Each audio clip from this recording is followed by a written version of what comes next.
Real talk. No bull.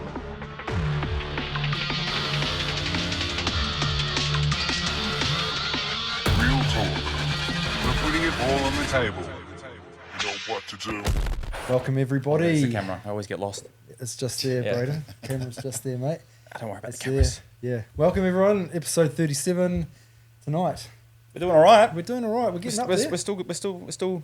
It's probably the longest I've been committed to something. Wow, yeah, it's commitment and it's about showing up, isn't it?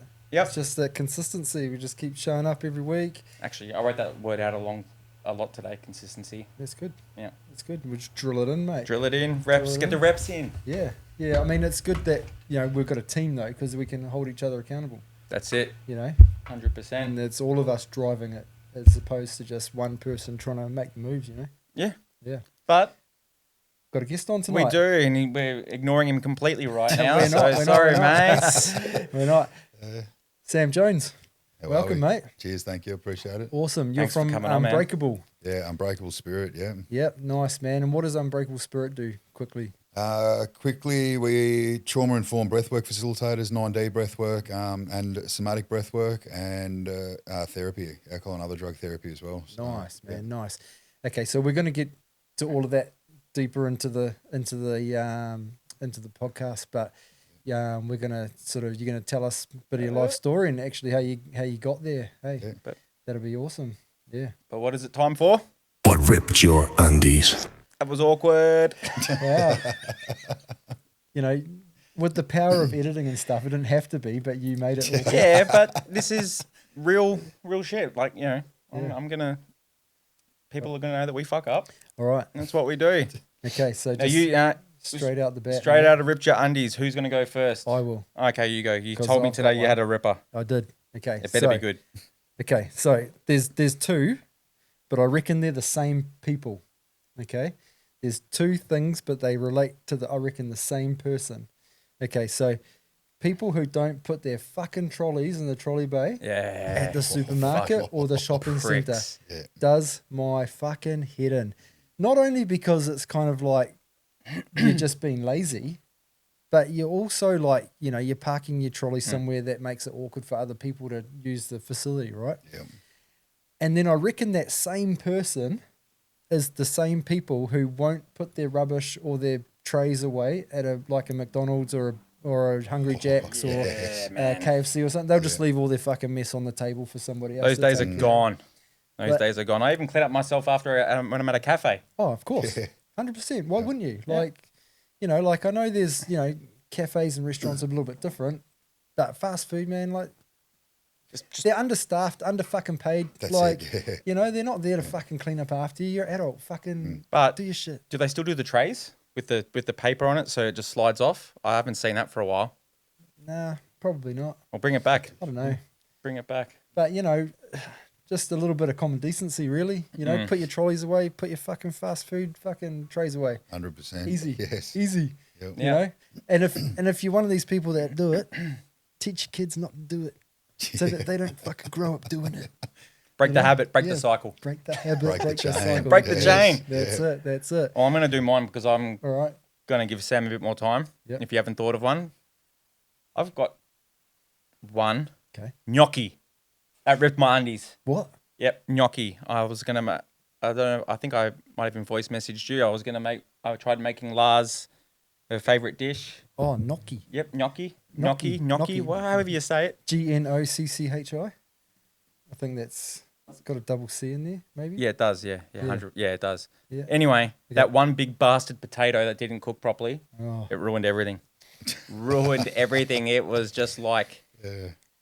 bits of raw potato throughout my whole gnocchi, so it fucking ruined everything. And then I just had to boil packet pasta. Oh, But she appreciated the effort. yes. But actually, the real ripped your undies was the guy this morning.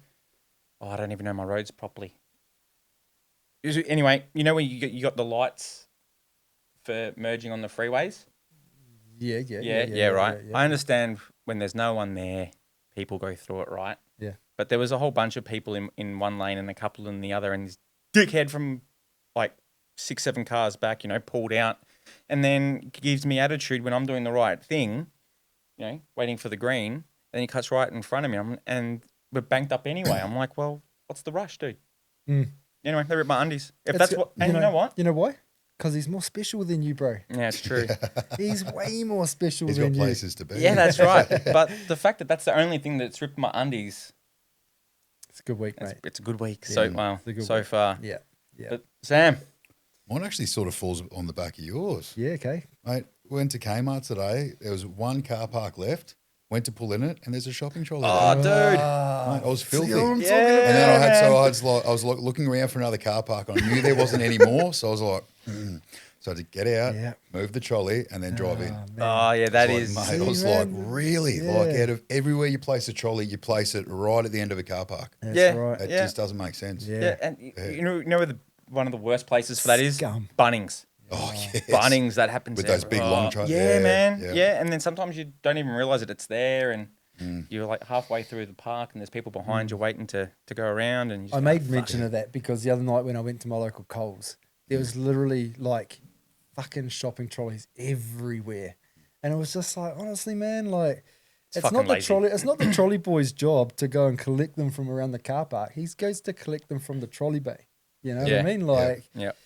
and that's probably why there's fucking, no trolleys in the shop because they're all fucking strewn from the car Scattered, yeah. park. Yeah. He's like, I don't get paid enough for this shit. That's right. That's right. All right. All But right, yeah. we've done the hard stuff. Yeah, we've done the hard stuff. Done the hard stuff. Let's do the easy stuff where we All just right. sit and listen. Okay. Sam, man. Take it away, man. Platform's yours. From the start. Yeah. So just take it back and just give us some Childhood, insight as to insight. who you are and where you come from and Well, I was born in Canberra, 1988 model, the best model. Yeah. Still the 1988 Toyota Corolla, still ice cold aircon. yeah. When I was about one, my parents split up. So by the time I was two, they were divorced. So I don't really remember any of that. We moved quite a lot. Went from Canberra down to Melbourne to Ocean Grove outside Okay. Geelong to back to Canberra and up to Townsville. This was all by year two. Year shit. one, I started year one in Townsville. Then we moved down to Brisbane. Mum got a job in Brisbane. So we moved down to Brisbane, made the big move. And when I got down there, when we got down here, I started at primary school. Heavily bullied from year two all the way up till year six. Heavily bullied, and that really took its toll on me. It's like when I was 10, 11 years old, I thought, I thought about taking my own life. I didn't understand what that meant. I didn't know what suicide was or anything like that. But I just thought if I wasn't here anymore, Mum wouldn't be so stressed out because she was, working her ass off to raise 3 kids. I didn't have any friends anyway, so why do I need to be here? Struggling That's to know fucking what your purpose is even at a young Didn't know, age. and all I wanted to do was have friends. I just tried to fit in, and it's just like everyone just, I don't know, even the kids that I thought were my friends, when they were around everyone else, they would still pick on me, Yeah, okay. so And like for someone to be that young and think of ending it, like that's what I get worried about now with our kids, 100%. That's why I'm so anti-bullying, because I just know the lifelong effects it has on people. Yeah. It's disgusting. It really is. Yeah. Far out, man. Yeah. Yeah, that's shit. Yeah, man. Yeah. It's I was bullied as a kid too, but I was also a bully because I was bullied. That's it. Yeah. And it creates a bit of a cycle, and it's not something I'm proud of, but that's just what happens at the time when you're young because you don't know. It's a coping mechanism, yeah, you don't know. It's that trauma response coping mechanism. So you think in order to fit in, I've got to be like them, So they just do it. And it's That's right. through no fault of your own, Is it more like Yeah. product of their environment at home? Yes and no. It can be product of the environment at home. It can be lots of things. Jealousy is a big one. Okay. Just because you look a certain way. I mean, kids don't understand that as jealousy, but it's like you've got what they want. Yeah, okay. So they'll pick on you for it, or they're just trying to fit in. Trying to fit in is a massive one. That peer pressure, huge. Just because everyone else is doing it, I've got to do it too. Yeah. Otherwise, they're going to do it to me. That's right. Yeah. And it's Yeah, shit. Mm. Well, fuck. So what area did you go to school in when you were here? That was in Cooperoo on the south side, Cooperoo yep. State School. Yeah. Yeah, I lived in Cooperoo actually, Oh, yeah. Camp Hill, Yeah, when yeah, I yeah. was when I moved over here when I was 18, 19. Yep. Yeah, almost end up homeless in Cooperoo. Jeez, yeah. Yeah. Had to use my last $6 to ring my mum, Far out. bail me out back to NZ. Yeah. But it's, it was a lesson. Well done, Mumsy. Yeah. Well, I just come over here. I just pissed all my money away, Yeah, that's and it. that was it. Had a big holiday party, but couldn't sustain a job, and fucking ended up homeless. So Oh, shit. Jeez. yeah. Oh, But yeah, cool. So yeah, growing up on the south side. Yeah, so from then I remember, so my dad lived down in Sydney. I don't really remember having too much to do with my dad up until around that time. He's an Aboriginal man. He was in the army, and so he was travelling around a lot with the army. He was an officer in the army. He went Puckapunyal, Sydney, all over the place. But he was based in Sydney at the time, and I remember going down and visiting him. He had just married my stepmom, and she had a son, so my stepbrother. And I remember meeting him remember meeting him for the first time and just idolising the bloke. He's everything I wanted to be. He was so cool. He was like, he had a girlfriend, he had this and that. And I sort of confided in him what was going on. And I remember he looked at me and he said, "Guys, just stop being a fucking pussy and punch him in the face." And I was like, it's so simple. yeah. And he's like, yeah. And he goes, "Do you know how to fight?" "Nah, not really." And he goes, "Yeah." And he showed me how to punch. I was like, "All right." He's like amping me up the whole time. "What are you going to do when someone says something?" "I don't punch them." I remember going back to school. I was about 11 by then, and first kid that said something, whack, punch him in the face. No one did anything to me after I that. was just about to say, I bet you no one did anything again. But the downside of that was when we're sort of forming all these core beliefs about ourselves at that stage, that taught me that violence keeps you safe, which is took me down a very dark path. That was ingrained in my head. I don't ever want to feel that weak and helpless again. Yeah. And in order to not feel that weak and helpless, I've got to make sure that I'm violent. Dude, you've just fucking... This is one of my moments where I relate, because I say to the kids, if someone picks on you or tries something on, fucking crack them. But I never thought of it like that. I think it's the way, because my brother, he didn't tell me about once you hit them, walk away, and you don't need to be friends with that. But he was kind of like, just hit them and keep hitting everyone that says something, So it's like, I tell my youngest daughter the same thing. I'm like, if you ever feel you need to, you hit them and then you walk away. Yeah, okay.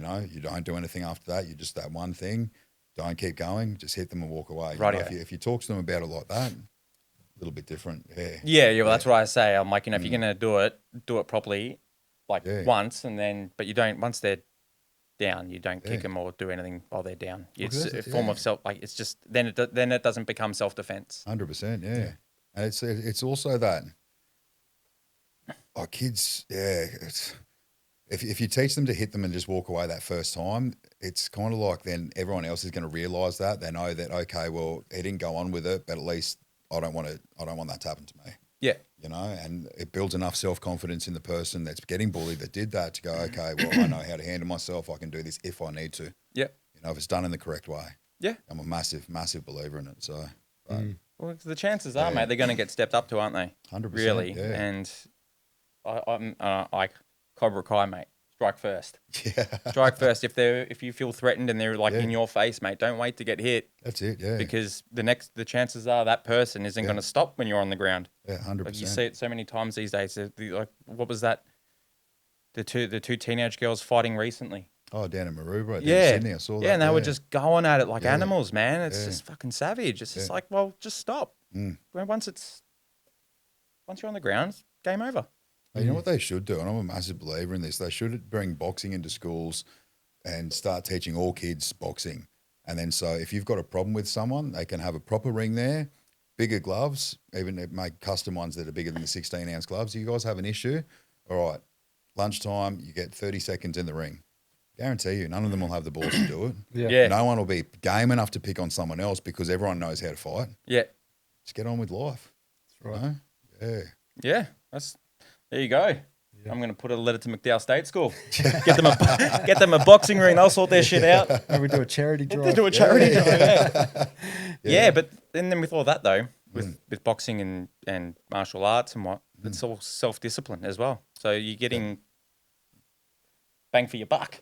Yeah. Really. Yeah. And it's good to instill them with that kind of like as soon as Zach's old enough, mate, he's going into some kind of either kickboxing or kung fu or I don't know what it is, but Yeah, I asked Lucy the other night if she wanted to come to boxing. I wouldn't mind get back into boxing. yeah. But that's been something I've had on the brain for a while, but I'm just fucking too busy. Yeah. Just too busy at the moment. Yeah. Some things have got to slide. So But the kids these days, discipline, man, especially like with all the wokeness now and parenting and all that shit. Like, at least they're getting it through the fighting, not through the fighting, but that self control. Well, it's a somatic way to release all the energy they need to as well.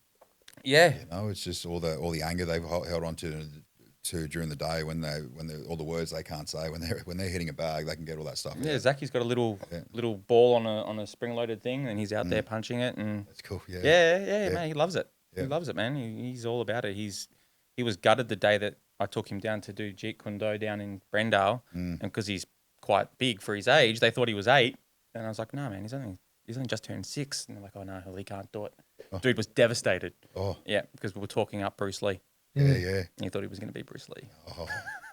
Mate, if you're down in Morayfield, we've got Honor Moreton Bay down there. They do Zendukai karate and Muay Thai.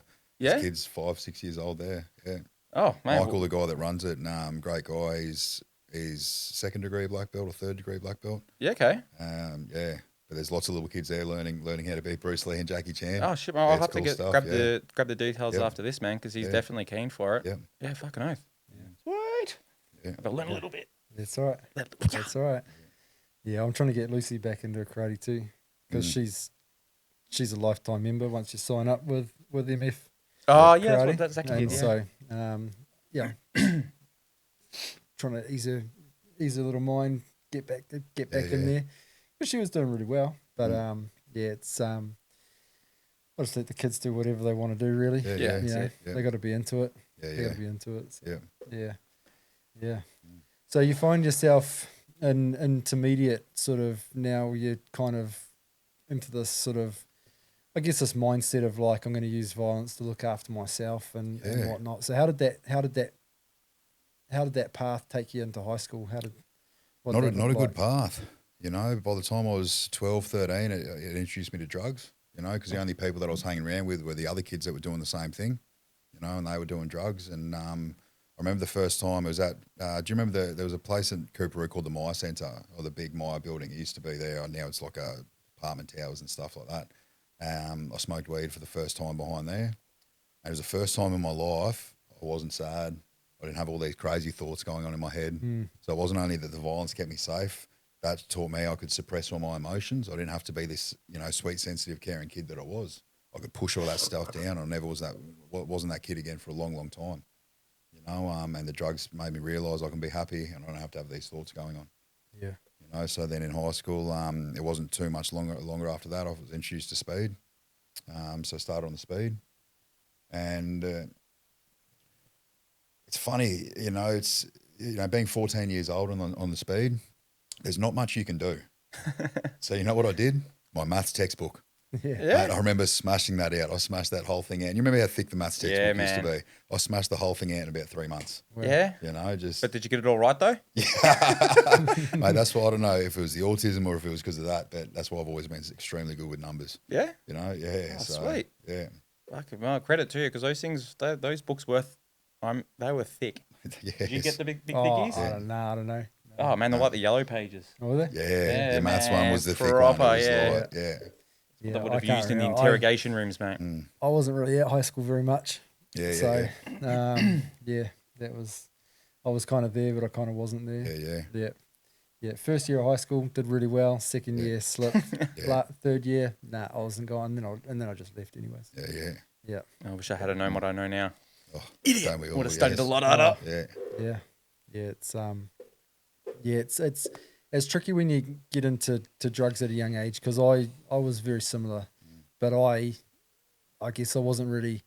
Well, I didn't feel like I was suppressing anything. I was just a skater. I was just having heaps of fun out with the boys. You know, we were just roaming around, up to bit of mischief and stuff like that. Yep. But you don't actually realise when you're doing that stuff at a young age, at the pathways that it does end up taking you down, right? 100%. Yeah. And I mean, the pathways, there's varying different levels of pathways, right? Yep.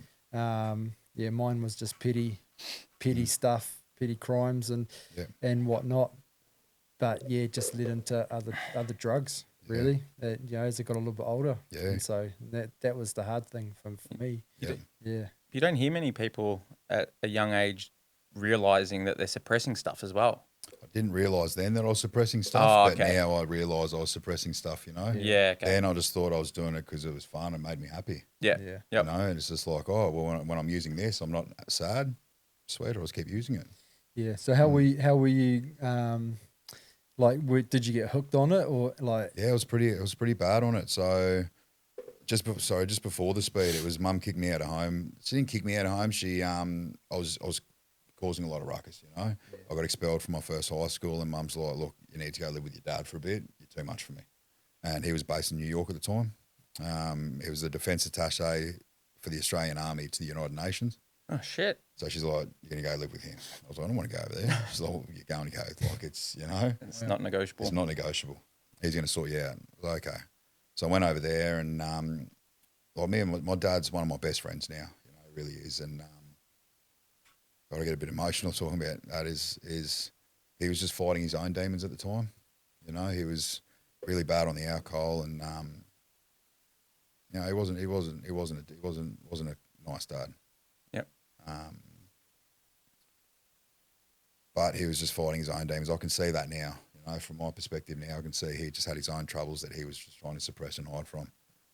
So I was over there for a bit, caused a fucking ruckus over there. So we were in New York. In New York City. Yeah. What part of New York were we in? In Manhattan. Manhattan. Yeah, between 47th and 48th on First Avenue. Yeah, that's where we lived. And I went to UNIS, the United Nations International School. Yeah. And yeah, I was just this crazy little white boy that came over there From and Australia. From Australia, Yeah. because over here, we fought with knives and stuff. Rarely, it was more just you'd have a crack. And went over there, and I was seeing this chick out at the Bronx, and I remember coming back. I wanted to come back, so you'd have to catch a train to the subway, then the subway in town and stuff. And she's like, "Oh, my brother will walk you down." I was like, "No, sweet." She's like, "No, my brother will walk you down. Like, you're white and in this neighborhood, like, whatever, sweet." As we're walking down there, this guy's just come out and blindsided the guy that was walking me down to the train station. I was like, "What the hell?"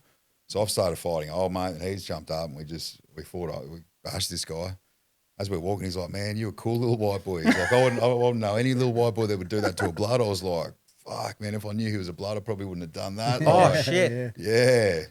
And so he introduced me to his mates, and there was this chick called OG Sherelle, and she was like with the Crips and stuff. So I started hanging around with them, and Far out. I was just running amok, Far out. And then I got expelled from school over there, and then I remember I came home from school, and Dad's like, "You're too much for me. You're fucking back off to Australia." I was like, "Sweet, fuck you." Yeah. Yeah. How long were you there for? 10 months it 10 lasted, months. Yeah. So being passed around, yeah. how did that make you feel? I can see now, at the time, I just suppressed it with more drugs, but I can see now that there was a lot of rejection there and abandonment. I had the abandonment and rejection from my parents divorcing at a young age. On top of that, the generational trauma that got passed down when mum was pregnant with me, and prior to that through the Indigenous side and stuff. But then that happened again, so it was just more rejection, more abandonment. So my subconscious, without me even realising, my subconscious brain started telling me, well, your mum doesn't want you, your dad doesn't want you, no one wants you. Yeah. Yeah, the generational trauma is like a pretty prolific thing, right? Like Huge, yeah. There's a study that they did with rats Yeah. or mice. Yeah. They've had these mice in this cage, and they had something like I think it was Cherry like blossom. Cherry blossom. Yeah. You know the one. Yeah. And there was something about the cherry blossom tree that. Every time they smelt it, they'd get zapped. That's right. Yeah, there was an electric shock. Yeah. And then they eventually took it away, but then the new babies and the babies after that, they knew not to go by the tree because it was going to hurt them. Yeah. They didn't have anything to do with the tree, but because of that generational trauma that had been passed down through the other mice, these mice knew to stay away from that tree. They were scared of that tree. It's called it's epigenetics, so it's epi's being like on top, and genetics your genes, so it's getting passed down on top of the genes. So it's our mum's trauma is getting passed down to us when we're in the belly, plus all the stuff she goes through. So if your parents were fighting and stuff when she's pregnant with you, you felt that as a baby. That's right. That's your story's already been created. Yeah, shit. Yeah. That's where the intergenerational trauma comes from, you know. And it's like it doesn't have to be just Indigenous people. Everyone suffers from intergenerational trauma along the lines. I did not know. That's right. Yeah. Yeah. Yeah. I Yeah. fucking learn everything. Learn something every week. That's right, man. Shit. That's right. Yeah. rightio. Yeah. I was because part of my study was around Indigenous culture and stuff like that, and there was a piece on that in that, and I thought, yeah, that's really interesting, because it makes you realize why people are so passionate about what they're passionate about now. Yeah, yeah. You know what I mean? And I come from New Zealand, so you know the Māori are very still passionate about what happened, and you know, and so are the Aboriginals over here, and it's you know, I lived in a place where Pākehā were a minority, so when we moved out of Auckland, essentially we lived in a small town called Waitara, and that was where the first colonial land wars took place in New Zealand. So there was a couple of civil wars that took place there between Māori tribes from the Waikato and from Taranaki, and then they also then had to deal with the colonials. And so when I moved there, I actually got this broader understanding of why, you know, the why. And it was like I'd been so naive up until that point because they don't teach us about it in school, you know. There's parts of the history that they leave out. Oh, it's giving me goosebumps, And I'd say it would be the same here, you know. Yeah, it's disgusting. And so it's not until you start doing your own research and all that, and then when I sort of started to learn about that in my coursework, it was it's all sort of starting to make sense now, you know. 100%, yeah. It's wild, and it's like that's all it is. It's just misinformation and uneducation, which is why people, I wouldn't say racist, but just don't have an understanding about it, you know. And they're just like, oh well, it's, you know, I didn't do anything to your ancestors or anything. It's not about that. I'm not blaming you, you know. That's like honestly, that's like some of the views that I had or have. Like, you know, I didn't do it. I know what happened was fucking disgusting and horrible, but like I'm just being honest. Like I always. Not until recently, but always like, well, at some point you have to kind of, you can forgive and not forget, because if you don't do the forgiving, how do you move past it, or that hatred? But it's easier said than done when, you know, it didn't happen to anyone in my family or anything like that. So I'm just trying to get an understanding of why is it not why is it not that easy? I guess that's all we can do, right? Is have an understanding and be compassionate. Towards it. You know? It's like it's not about fighting the issue or arguing about the issue. It's just like I'm sorry these things happen to you. 100%. How do we fix it? Well, that's it. But like how do you fix it? Yeah, like the government needs to step up and start. You know, they talk a big game, don't they? Oh, mate, they fucking do a lot of talk. That is for goddamn sure. That's right. But, that's right. Yeah. Okay. Yeah. Okay, but like I said, that was a view that I had up until recently, to be honest. Yeah. But now I'm more privy to these kind of things. That it has changed. Yeah. My opinion a fair bit. Like I if that happened, like I wouldn't want to forgive. No. I'd want to kill everyone. Yeah, that's right. To be honest. I mean, like, you know, like Māori almost lost their language too because they had children stolen and tried to be colonized with Christianity and their beliefs and their morals and everything and their language taken away from them too, you know. And so there's a huge generation of Māori who went through the same stuff as the stolen generations here as well. So, it's yeah, man. Yeah. Okay, so you've come back from New York and you're back in Australia now. That's when I got on the speed then and was just went to the next level. Yeah. You know, I was in youth gangs and just running amok. And how old were you now? You about 15? About 14, nearly 15, nearly 15. That's when a sort of big incident happened. I remember I was in a car crash, but I went to a new state high school, went to Cav Road State High School, and there were some kids there, and we were talking to them, became friends with them, and their parents had gone away for the weekend. It was these two brothers. They said, "Oh, come round, you know, our parents are down the Goldie for the weekend. We can have some drinks." I said, "All right, sweet." So I went around there, brought another friend with me. While we're there, we're drinking, and then there was these girls down at Cooperoo train station. They're like, "How do we get up to you guys? It's too far to walk."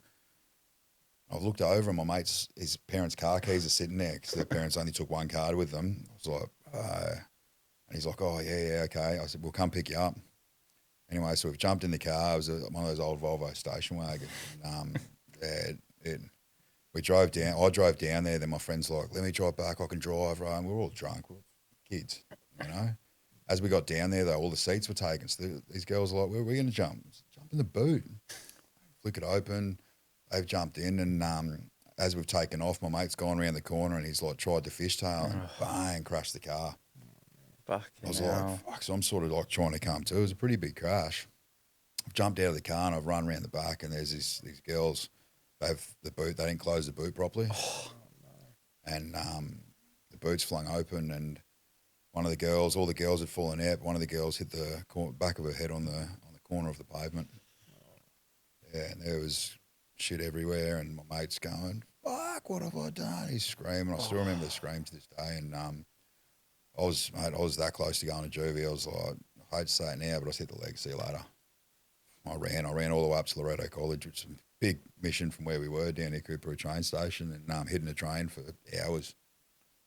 And then finally went home the next morning and acted like nothing happened. And the police ended up finding me and coming around and charged me over it. My friend who was driving went to juvie, and that sort of, I didn't realise at the time yet again, you know, just even seeing what I saw then really took an effect on me, you know, so I was hitting the drugs even more, you know, and just running amok even more, you know. Well, how do you process that at that age, you know? Like you said, you've been accustomed to suppressing, not knowing it at the time. Of course you're going to fucking hit it more, aren't you? Yeah. Fuck. What happened to the girls? So she died, one of them. Then the other one, not sure what happened to the other one. She didn't die. I think she was minor injuries and stuff, but yeah. So that's pretty heavy, eh? Yeah. Oh, let that be a fucking lesson to anyone that thinks of don't drive without drive. a license, and don't drink drive. Yeah. Well, it's a hard lesson to learn, isn't it? And you've learnt it the ultimate way, really. Yeah. Yeah, shit. A lot of young kids go through that sort of shit, though, eh? Yeah. Because you think you're 10 feet and bulletproof. I did it at that age, and we all went through those times, and I could probably think of a dozen times that we probably should have died in a car crash. Yeah. And we're just lucky to sort of skate through, you know. I remember fucking 6 of us getting in the back of a mate's ute with the hard top, and he's just going down. We were drunk and we wanted KFC. Yeah. But imagine that. That's happened, you know, and imagine if that was the cause of someone's death. Oh, we just wanted KFC. Yeah. Sounds pretty stupid, doesn't it? Yeah, well, I mean, that's the reality of it, is though, and and being young, dumb, and full of it, you don't think of it. And I only found out recently that even males don't really fully grasp consequences until they're in their 20s. No. Yeah. So what are you going to do when you're 14 and 15 and you're on the gear and you're thinking life, you're fucking invincible? Yeah, well, you got no frontal lobe. It hasn't developed yet. There's no reasoning. Yeah. There's no forethought. There's no thinking about anything. You know, there's no consequences. There's It's just in the moment. You're very primitive. You literally get your reptilian brain and your amygdala, which is in the middle. Yeah, your amygdala. Yeah, okay. Yeah, your medial prefrontal cortex is not fully formed. Yeah. Fuck, I'm learning a lot this episode.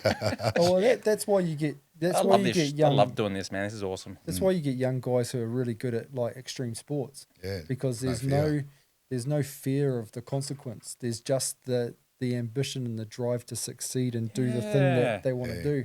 And it's like, if you want to get your kids into extreme sport, get them in really early because they can learn quickly, but they don't learn with the added fear. Because there's no cognitive thinking there about the consequences of the actions. There's just the action.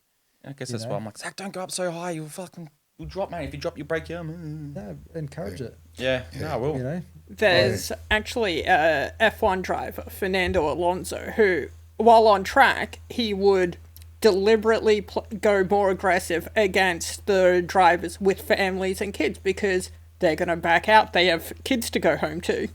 Yeah. Yeah. Yeah. That's the thing. Even once we do form the prefrontal cortex, is like every time we go through something traumatic, that shuts it off. Okay. So we only go from these two parts of the brain. When you're in that fight or flight mode, that survival mode, Yeah. you're not functioning from a full brain. Yeah, There's okay. no impulse control. There's nothing, That's why it's like you look at all these kids that have gone through a lot and they, the youth crime at the moment and stuff like that. They don't know any better. No. People are like, oh, they've got to know better. Everyone knows at that age. Well, unfortunately, these kids don't. No. They literally don't. Their brain hasn't fully formed. They don't. It's giving me goosebumps again. Like the youth crime, I'm massive about, but yeah. So I didn't even think of it like that. To be honest, I'm one of those guys that's like, surely they know that they can't be running around with machetes or... Your brain shuts off, mate. Yeah. Well, and it's a learned thing too. Like, if somebody if you've never fished and somebody hands you a fishing rod and says, go catch a fish, it's kind of like, okay, how? Yeah. Like, how do I catch a fish? Yeah. But it's like, if somebody teaches you how to use the fishing rod and teaches you how to catch fish, then you know how to catch the fish and you'll do it for yourself next time. Yeah. It's like these young guys, if they don't have very good role models and they're not being taught the right from the wrongs and this and that, and they're not being shown, love and affection and all these things that help us develop, it's like, well, how do you expect these young guys to actually be, good guys? That's it. They're just doing what they think is good and they're running as a pack because they all look out for each other, and that's where they're getting the camaraderie and the love and affection for each other, but they're all doing bad shit. That's it. It's like when violence taught me that I could be safe if I used it. So that means because I've already formed that at a young age. That's true in my head. That's true. In order for me to be safe, I have to be violent. So I'm going to be violent, and I'm going to take it to the next level. When people can look at me and go, that is so wrong. What you're doing is so wrong. 14, 15 years old, jumping on someone's head. But to me, I have to do that because I have to be safe. Yeah. Yeah, it's either you or them. Yeah, that's it. Yeah. And so fuck. Now we're sort of in that mid-teens. Yeah. And you've just had this traumatic thing happen with this girl and your mate and stuff, and he's gone off to juvie. So what was the trajectory for you from there? Even worse. Yep. Yeah, it's more drugs, more partying, more fun. What I thought was fun. And I was hanging around the other kids that were doing the same thing. Yeah. So yet again, it was normal. I didn't think, going and getting a job at Macca's, what? Yeah. It's not normal. Weird people do that. This is normal. What we're doing is normal because I do it, my friends do it. So just, in the city every weekend, getting drunk, rolling people. Then my mum had this brilliant idea that I got expelled from Cav Road, and she had this idea, that's it, we're moving away. We're getting away from the area. And we moved to Bulimba, like 20 minutes down the road. And I went to a school there, and there was like 300 kids in that school, Balmoral State High. And I just ran amok at that school. I got, within the first week, I'd stolen all the DVD players in the school. I had they'd bought this brand new camcorder for drama class. I'd stolen that. And it was pretty much on the verge of getting kicked out of that school. I was just running around with mates. We formed a gang. We were the Hawthorne Park Boys. We were multicultural boys. We were the Hawthorne Park Boys. We'd sit in there on the weekend, get drunk, and whoever walked past, whose turn is it? Mine, all right, sweet, run up, roll that guy, run back to the park, keep drinking. Just we thought it was normal, Yeah. Go to find out about 10 different parties, go to each party, try and fight as many people as we could, and then Yeah. That's what we thought. Honestly, that's what we thought was just normal. That was a good weekend. Then go back to school on the Monday. You know what you know. Yeah, that's it. Yeah. It's so true, isn't it? You only know what you know, and that's to insight. Yeah, absolutely. Yeah. It wasn't much longer after that though. I got expelled from that school. Went to another school, got expelled from that school. Went to my final school, got expelled from that school, and it was like, this is the start of year 11 then. I was like, so I tried getting a couple of jobs and just didn't sit right with me. I just couldn't do it. People didn't understand me. I didn't understand them. I was hitting the drugs even more, and that's sort of when I hit the scene.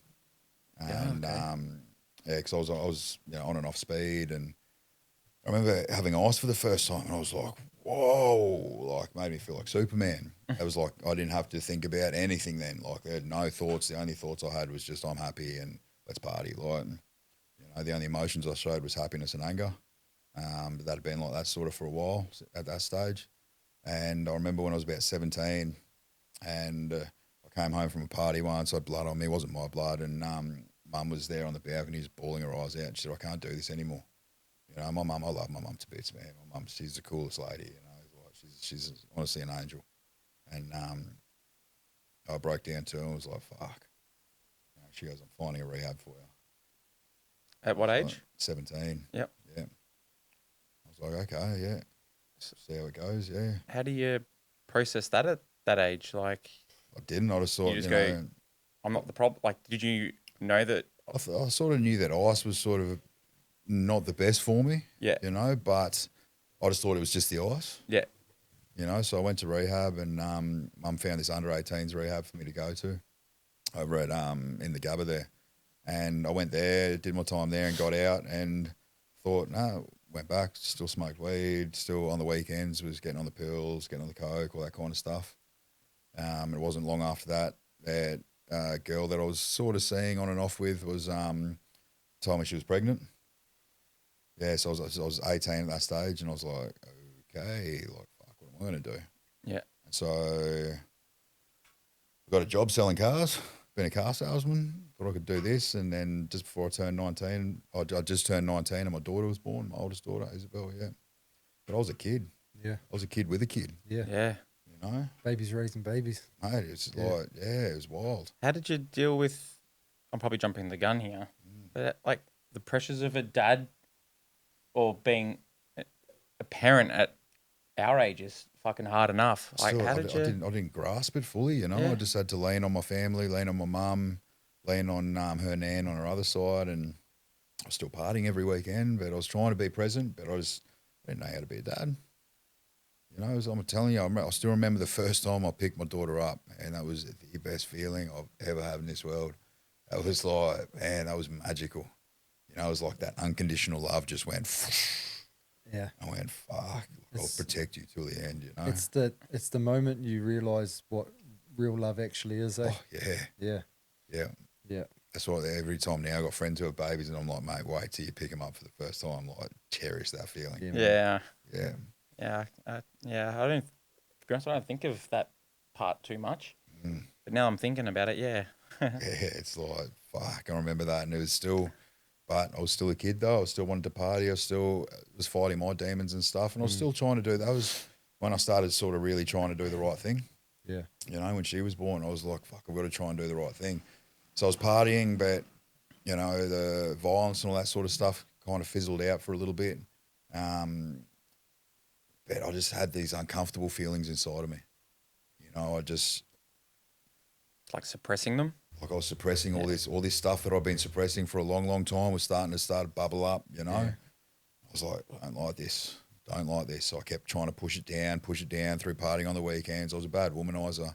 I always had to go for a girl, always. And I could never be the same girl more than once or twice, so I was always on the chase with other girls and stuff. And it got to the point, I think I was about 22, when I was living at this with two of my good chick mates, and one of them was dating this guy, and he's like, oh, he goes, why don't you try some of this? And it was meth, like ice. And I was like, nah, fuck, bro. I went to rehab for that shit. I don't really like it. And then, I was like, you know what, man, I just want that feeling one more time. All right, give it here. Hit me straight away. Yep. I was hooked again straight away. Because it suppressed everything I was struggling to push everything down. It just got rid of it straight away. That feeling was gone. It's really, like, you touching on that now, it's like really important that we instill that kind of information on the kids about not bottling all that kind of shit up, because You have to let it out. Yeah. Yeah. Yep. Yeah. Yeah. That's what I tell the boy. You know what it is? It takes more vulnerability. It takes more courage to be vulnerable than it does to be a gangster. Yeah, Anyone man. can put that mask on and be like, what are you fucking looking at, bro? But I can see what you're hiding behind. Yeah. I used to think that courage was the first one to run through the door after you've kicked it in when you're running in on another dealer's house or something. Courage to me now is sitting there and talking with your mates and telling them how you're really feeling. Yeah. When you're struggling, and being a friend, having good friends around you though that'll hold you accountable and pull you up on your shit. Yeah. That's important. Yeah. Yeah. The accountability and calling you out, friends that can call you out on your shit, Yeah. but do it from a good place. 100%. Yeah, that's fucking important. Yeah. Yeah, that's a big thing for me. Yep. Yeah. Yep. Yeah. Yeah. Yeah, I always tell you. I always tell you. You always call me out on my shit. I do. It's Yeah. good. Oh, Yeah. yeah, I love it. Yeah. Yeah. And now I'm doing it to other people That's right. Yeah. in a healthy way. And Yeah. dude, you're fucking up. Yeah. Well, the thing is, I've always just believed that if you can't be honest with your mates, then who can you be honest with? 100%. You know, like, because you know, if you're as good as mates as you say you are, then you're not gonna fucking have a meltdown. Like, guys and girls are different. Yeah. Yeah. You know, when girls are honest with each other, it causes a lot of drama. They fucking break Yeah. up for months. Yeah. Like, you know, oh, she's a bitch. Fucking, you know, this and that.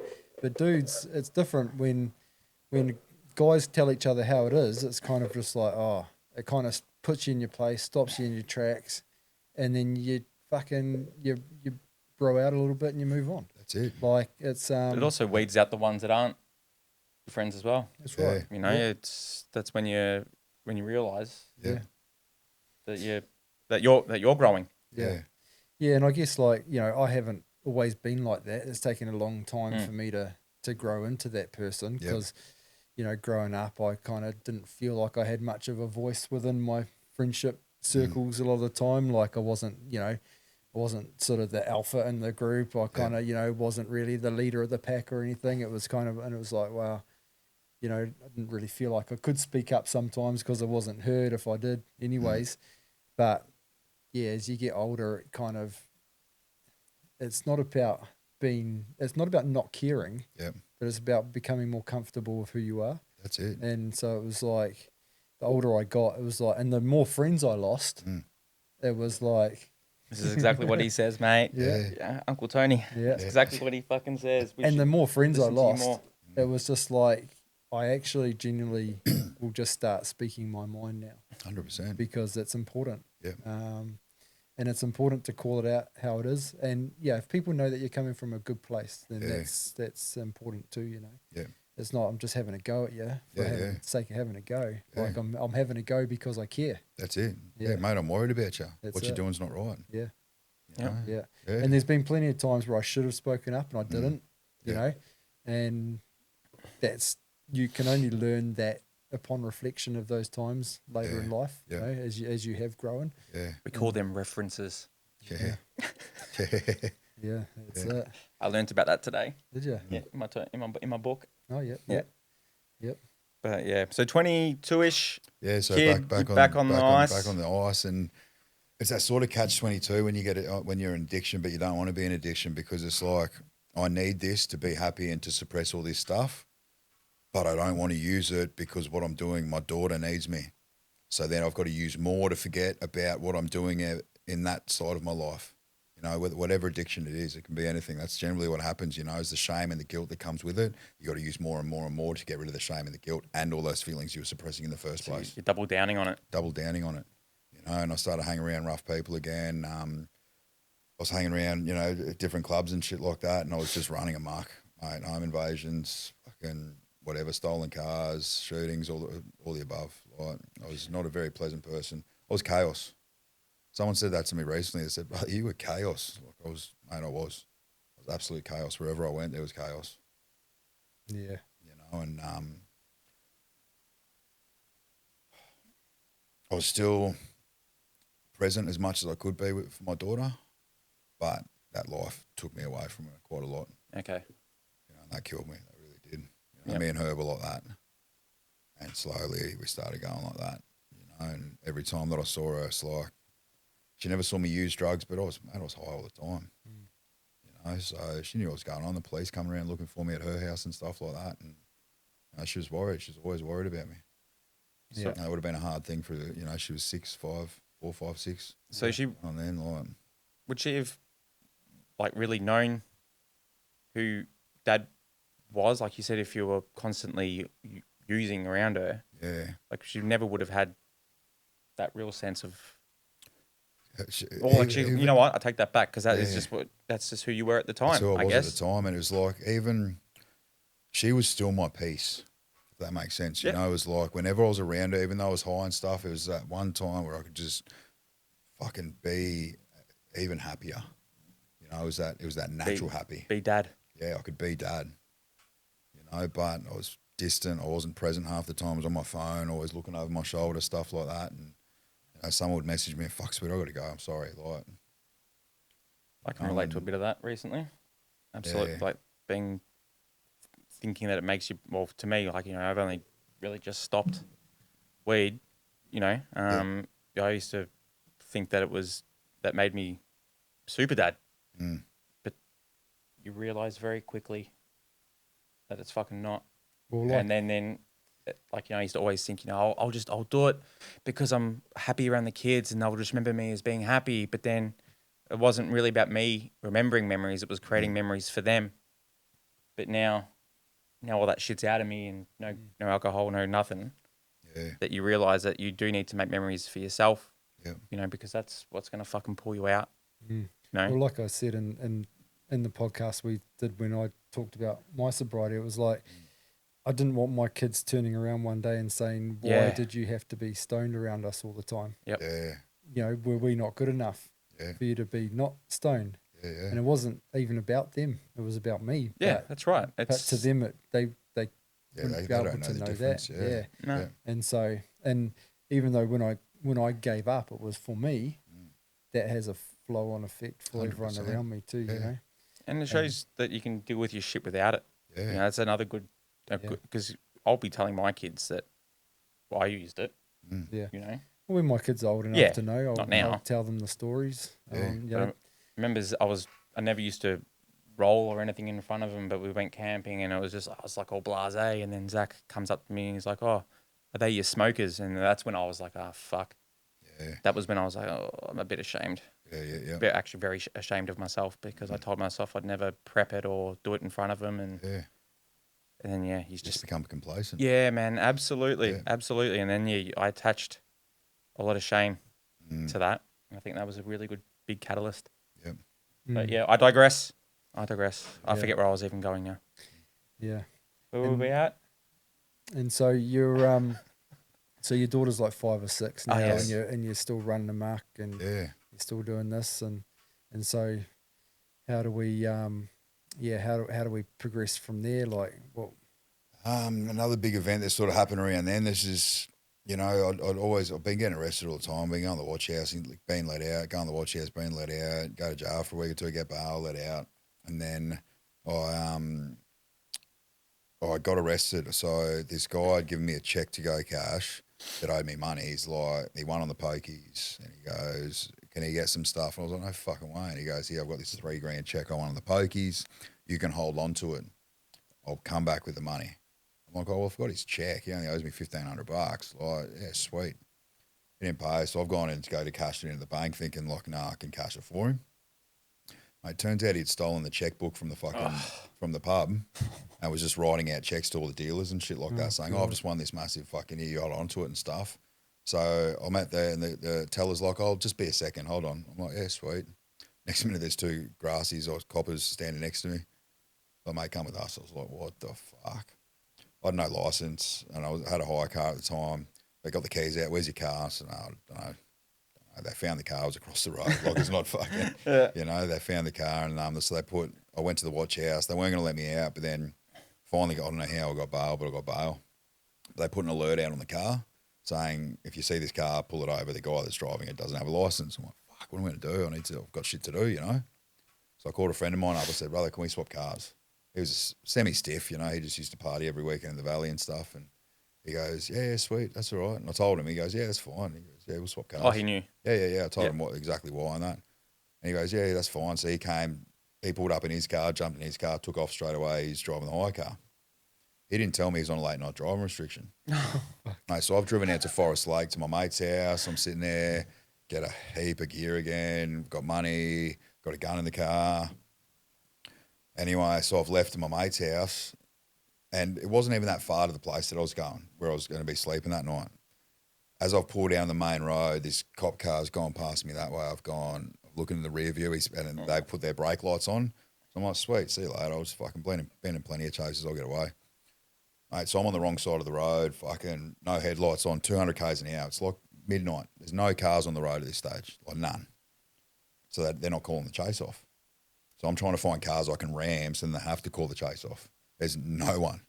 I'm like, shit. So I'm on the highway. This is like a 45-minute chase. I see cops up ahead. They're throwing spikes out. So I mount the gutter. I can go around them. I get all the way up to Sunnybank. I'm on the phone to another mate now. I'm like, brother, start shooting people. Like, get these cops away from me. Call them up and say you're about to shoot. Like, get them away from me. He's like, oh. He goes, get on the train tracks. I'm like, okay, sweet. If I get on the train tracks, they'll call it off. So I've got to Sunnybank at this stage, from Forest Lake all the way to Sunnybank. And I was supposed to go over the bridge and turn left, and then you could got on the train tracks that way. I took the left before the bridge, though, and I've gone down the end of the street, and there's these big iron gates, a dead end. So I'm like, shit. He's like, mate, turn around. I'm like, fuck. So I've hit reverse. I've gone, boom, cop car. He's right behind me still. I'm like, fuck, all I can do is go straight. And I thought I'll go through these big iron gates to this house, and on the other side of their back fence should be the train tracks. So I've rammed the gates. They didn't open, so I've reversed, bang, rammed them again. So I'm driving down the side of this house on their grass, and I see the back fence, and I was going, boom, through the back fence, straight into a swimming pool. Oh, God. Oh, mate. But during the chase, man. I'm throwing stuff out during the chase. After like half an hour, I'm like, man, I'm not getting away. Like, so I'm still trying to throw stuff out. So I didn't have much on me by that stage, but I'm in the swimming pool, in the car. My mate's like, are you going for a swim? I'm like, mate, I was like, bro, what the fuck? So I'm like, rammed the door open, climbed out. As I've climbed out, the car's underwater at this stage. You can still see it on Google. And the door's shut on my leg. The water's pushed the door on my leg. So I sort of, I think a faint scar on there somewhere, but Oh, yeah. so the door's shut on my leg, so I'm stuck. So I'm on the phone to my mate. The cop's running around with the cop dog going, the dog's going to maul you, he's going to maul you. I said, mate, you've been pretty fucking rude. I'm on the phone. Can you keep it down? He's like, what? I said, I'm on the fucking phone. Shut up. And he's just like, my mate's like, brother, you're going to get bashed. I was like, fuck them. So I've smashed the phone. I said, I'll call you back in a few months. I've smashed the phone. I've thrown it. The cop's going, mate, the dog's going to get you. I said, mate, tell him to come for a swim. Like, I'm stuck, mate. What do you want me to do? He's going, give me your hand. I went, fuck you. And he grabbed me by the finger and pulled me out. God. And just booted me square in the face. And I remember sort of just jumping up, trying to shape up. And as I've shaped up, he's just like 20 cops have just jumped on me, and they're jumping on my head. They're bashing the shit out of me. Anyway, gone to the watch out, threatened the police even more because I'm in the back of the ambulance. They're looking at me, trying to stitch me up. Went to the hospital, got stitched up without anaesthetic. Might have had, which is the most painful experience of my life. I bet. And because I saw the cop, that first cop, and I told him, I said, wait till I find out where you live. I'm going to shoot you, your missus, your whole family. You're dead. And the ambos and stuff, they were like, mate, I wouldn't say that if I was you. I was like, fuck them dogs, rah. Anyway, when when they've finally been stitched up, I've gone to the watch house. As we're going in that Richlands watch house, there's an elevator that takes you down to the actual watch house from up top. As we're in there, big coconut screws, press the stop button. Heard you threaten my mate, bro. Oh. I was like, oh, fuck. Bashed me again. I'm like, sweet. So I'm on the ground, just mate, buckled. Threw me in the cells. Gone to jail. Got bail eventually. But they bailed me to my mum's house up the Sunshine Coast. She was over in Canada at the time. She had actually made news over in Canada. Yeah, and so she's called my brother up and was like, fuck, where's your brother? So he found out where I was. And anyway, so I got bailed to mum's house up there. She's still overseas. So my brother came up to stay with me, to sort of keep an eye on me. I was over there for like a week. I was like, I can't fucking do this, man. I need to get the fuck out of here. Applied for the courts to go down and stay back in Brisbane. The only place that they accepted was at my daughter's house with her mum. So I asked my ex, I said, can I stay there? She goes, yeah, sweet, all right. So moved in. There was like a 3-level house. I moved into the garage. The whole downstairs was the garage. I just moved all my stuff in there, stayed down there. And yeah, sort of just kept going worse from there. I was hanging around the clubs, and then finally it got to a point where I was fucked. Like, I'd started injecting at that stage, and I told myself I'd never touch needles. But then I was seeing this girl, and she said, oh, we had this grand idea. I was going to run off into the sunset together. And I went back to jail, got out, and then she's like, I started dealing heaps of stuff and then made a killing. She goes, I've got this grand idea. We'll run off in the sunset together. But before we stop, why don't you try shooting up just once? I thought, that's a brilliant idea. Why not? Like, you know, and did that, and fuck, I thought I'd hit rock bottom, mate. I still had plenty to go. Yeah. Plenty to go, yeah. Got to the point, and my friend, no one wanted to know me. I was just a little maniac. Like, if I found out you had something and I didn't have anything, mate, I'd bash you with a hammer until I got it, even if it was only the tiniest amount. Fucking hell. You know, my friend, I had about 100 grand, and I was moving a lot of stuff at that stage. Gone through all that. My friend, I owed him for half a kilo worth of stuff. I went to him and I was like, bro, can I please have a little bit? He's like, bro, if you were anyone else, he goes, you wouldn't be walking right now. He goes, but get the fuck out of my house. And fuck you, you're all against me, you dogs, rah, rah. Cruised it. Yeah, like I was not good, you know, and another incident happened, and that's when I went to rehab for the first time. Well, not the first time, but the first time I actually went to rehab and wanted to stop something. Yeah. Oh, that's good that you wanted to, like, you know, that you've seen the signs and that you knew that you needed it. Yeah. Yeah. Jeez. And how long were you in there for? We're supposed to be in there for 3 months, but I actually got kicked out after 3 weeks. Yeah, well. Yeah, so History repeating Yeah. itself. mate, I'm just Patterns. I just don't like authorities telling at that stage. If you're someone in authority, don't tell me what to do. If you tell me what to do, mate, I'm not doing it. Yeah. I don't give a fuck who you are. Like that opposition. Yeah. Was that the oppositional defiance? Yeah, defiance. Like, I don't care who you are. I'm not fucking doing it. You know, and got to the point where they're like, all right, mate, well, pack your shit. See you later. Yeah, okay. Fucking sweet. I knew I didn't want to use that shit anymore anyway, you know, but all I'd done was just stop using the drugs. I'd never got down to the core root of why I was using in the first place, to suppress feelings, emotions, shame, guilt, trauma, all that stuff. Yeah. But it wouldn't have been, like, as prominent, all that stuff, as it is now? Like the trauma and stuff and everything. Yeah, like, from, how old were you when you went there? It's 23, 24. You know, I would imagine that the information now and all the science behind it and all that stuff would have been totally different to what it is now. Yeah, it was that was an NA-based rehab. That introduced me to the rooms. And don't get me wrong, I loved NA for what it did for me. Yeah. No, I don't agree with it being a disease or being an incurable disease and stuff like that. Yeah, I mean, it's got aspects of a disease in there, but it is curable. You know, and but then when I came back up here, that's all I was doing. I was going to meetings. I was still selling drugs on the side. You know, I was still standing over other dealers on the side, but that was okay because I was clean. I could justify it because I was clean. You know? Yeah, okay. Yeah. Like a Brisbane-based chopper. Yeah. Yeah. Absolutely. Yeah. Yeah, far out. Yeah. And then did that see you get into the gangs from there then? Yeah, so because before I'd got clean, so one of my best mates, like I was hanging around a different club at the time, and then this particular club, I had dramas with them. I didn't like them. And when I got out of jail that time, before I started injecting, I heard there was this guy in the area there was a bandito in the area running around, standing over people. I'm like, mate, this is my fucking area. No one does that but me in here. Fuck him. So Even against a bikie club. fuck that. I don't give a fuck. Yeah. Yeah, it's at the end of the day, we all bleed blood. Yeah, you know? yeah. But a lot of people would be shitting bricks, to be honest. Yeah, it's just I never had that fear really. It's just like, yeah, I always had good friends that would back me up to the end. So yeah, you know, and the people that I was hanging around with at the time were fucking some pretty serious people as well. Okay. You know, like, but anyway, so I called him up, got this chick who knew him. I said, sweet, get him on the phone. I said, yeah. And he goes, who's this? I said, it's Sammy. I said, I heard you doing this. He goes, yeah. I said, well, let's meet up, bro. We'll have a crack. We'll sort it out. And he goes, yeah, sweet. And I knew this guy could bang. Like, he could fucking throw him. The guy just took a knife with me. I was like, mate, I'll stab him if things get out of control. Anyway, he couldn't meet up till that weekend. Something was going on. He wasn't in the area or something. And I've gone, oh, yeah, sweet. Well, on the weekend, we'll sort it out. I had another friend call me up who was actually from that club. And he's called me up. He goes, look, bro, he goes, I found out where this guy lives that owes some money. He goes, do you reckon he goes, we're going to go fucking run in on him tonight? All my fucking money. He goes, we need one more person, but do you know anyone? I was like, nah, not really, not at this short notice, bro. He goes, look, I know someone, but you guys have apparently fucking got some dramas. He goes, can you sort it out after the job? And I said, yeah, sweet, I'm professional, bro. Like, I was, mate, you know. Anyway, so I jumped in the car and I said, who is it? He told me, I've gone, you're kidding me. I said, yeah, rightio. So we pulled up and this guy's jumped in the car and he's looked over at me. He goes, that's us afterwards, eh? And I said, yeah, sweet. I said, we'll do the job first, bud. And he goes, yeah, no, we'll do that first. I said, sweet.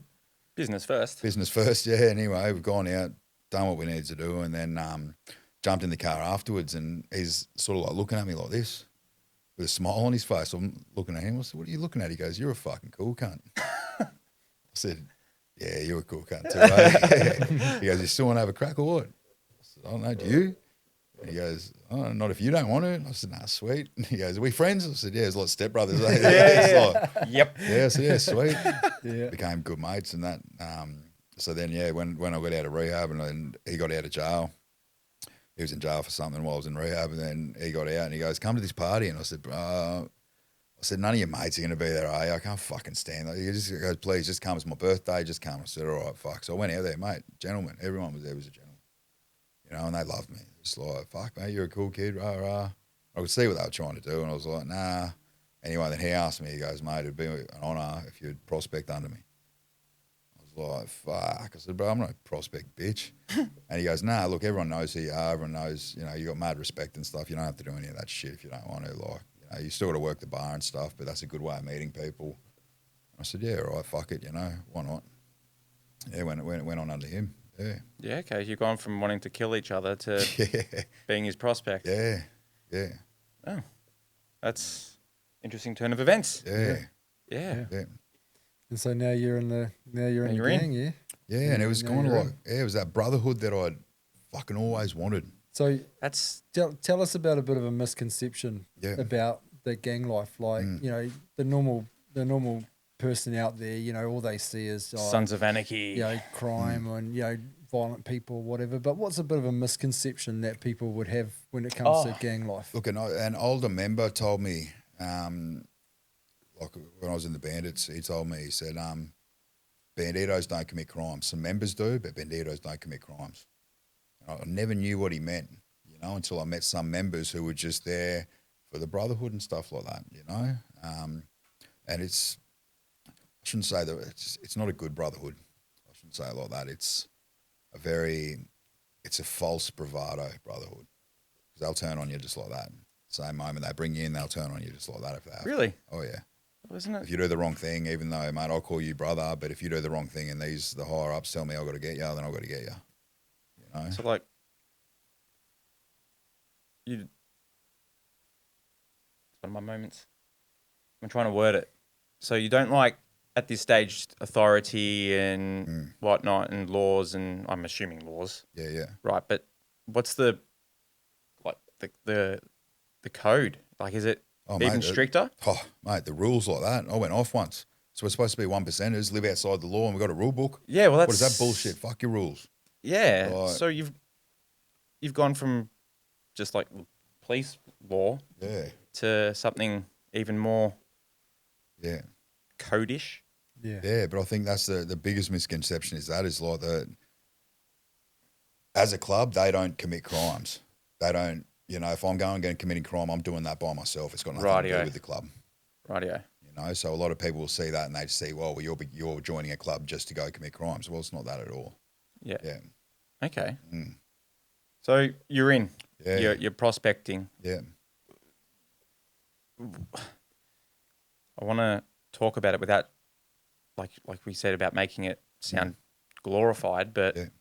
tell us about the entry into it, Yeah, tell us about the life. and then we'll go down that other path. Yeah, it was just sort of, I was still doing the same thing that I was doing before it, you know. I was still running a mark. I was still doing home invasions. I was still standing over other dealers. When I say home invasions, it was never against, like, I wouldn't just come to your house and do a home invasion or anything like that. It'd be like, okay, well, this guy owes me money. We've just found out where he lived. Yeah. Then we're doing a home invasion. You know, it was never against people of the public, general, innocent like people. stiffs or anything. No way. Yeah. You know, that's frowned upon. That's really, I frown upon that stuff myself, you know. That's not right. Did you have Partying all the time and... but just while you were on that, like, did you have like conflict values other than that, or anything? None of us would ever do any of that kind of stuff. I wouldn't hang around anyone that would do that kind of stuff. You know, don't get me wrong. There are some people out there that do that. Generally, not clubbies though. Yeah. Okay. Clubs don't go around to random people. They don't get civilians involved in stuff. It's like club against club. Oh, okay. Yeah, club against club, club against dealer, or whatever. Okay. Yeah. Yep. So I got dramas with you. You're selling stuff and you live in my area. Okay, well then you're fair target. Yep. Yeah. Fair enough. Yeah, because I'd come around and say, hey, mate, look, this is my area. You can either buy your shit off me, you can pay me every single week, or you're not going to be protected. Yeah. Fuck. Yeah. But here's my money. Yeah, it's a shit game. It really is.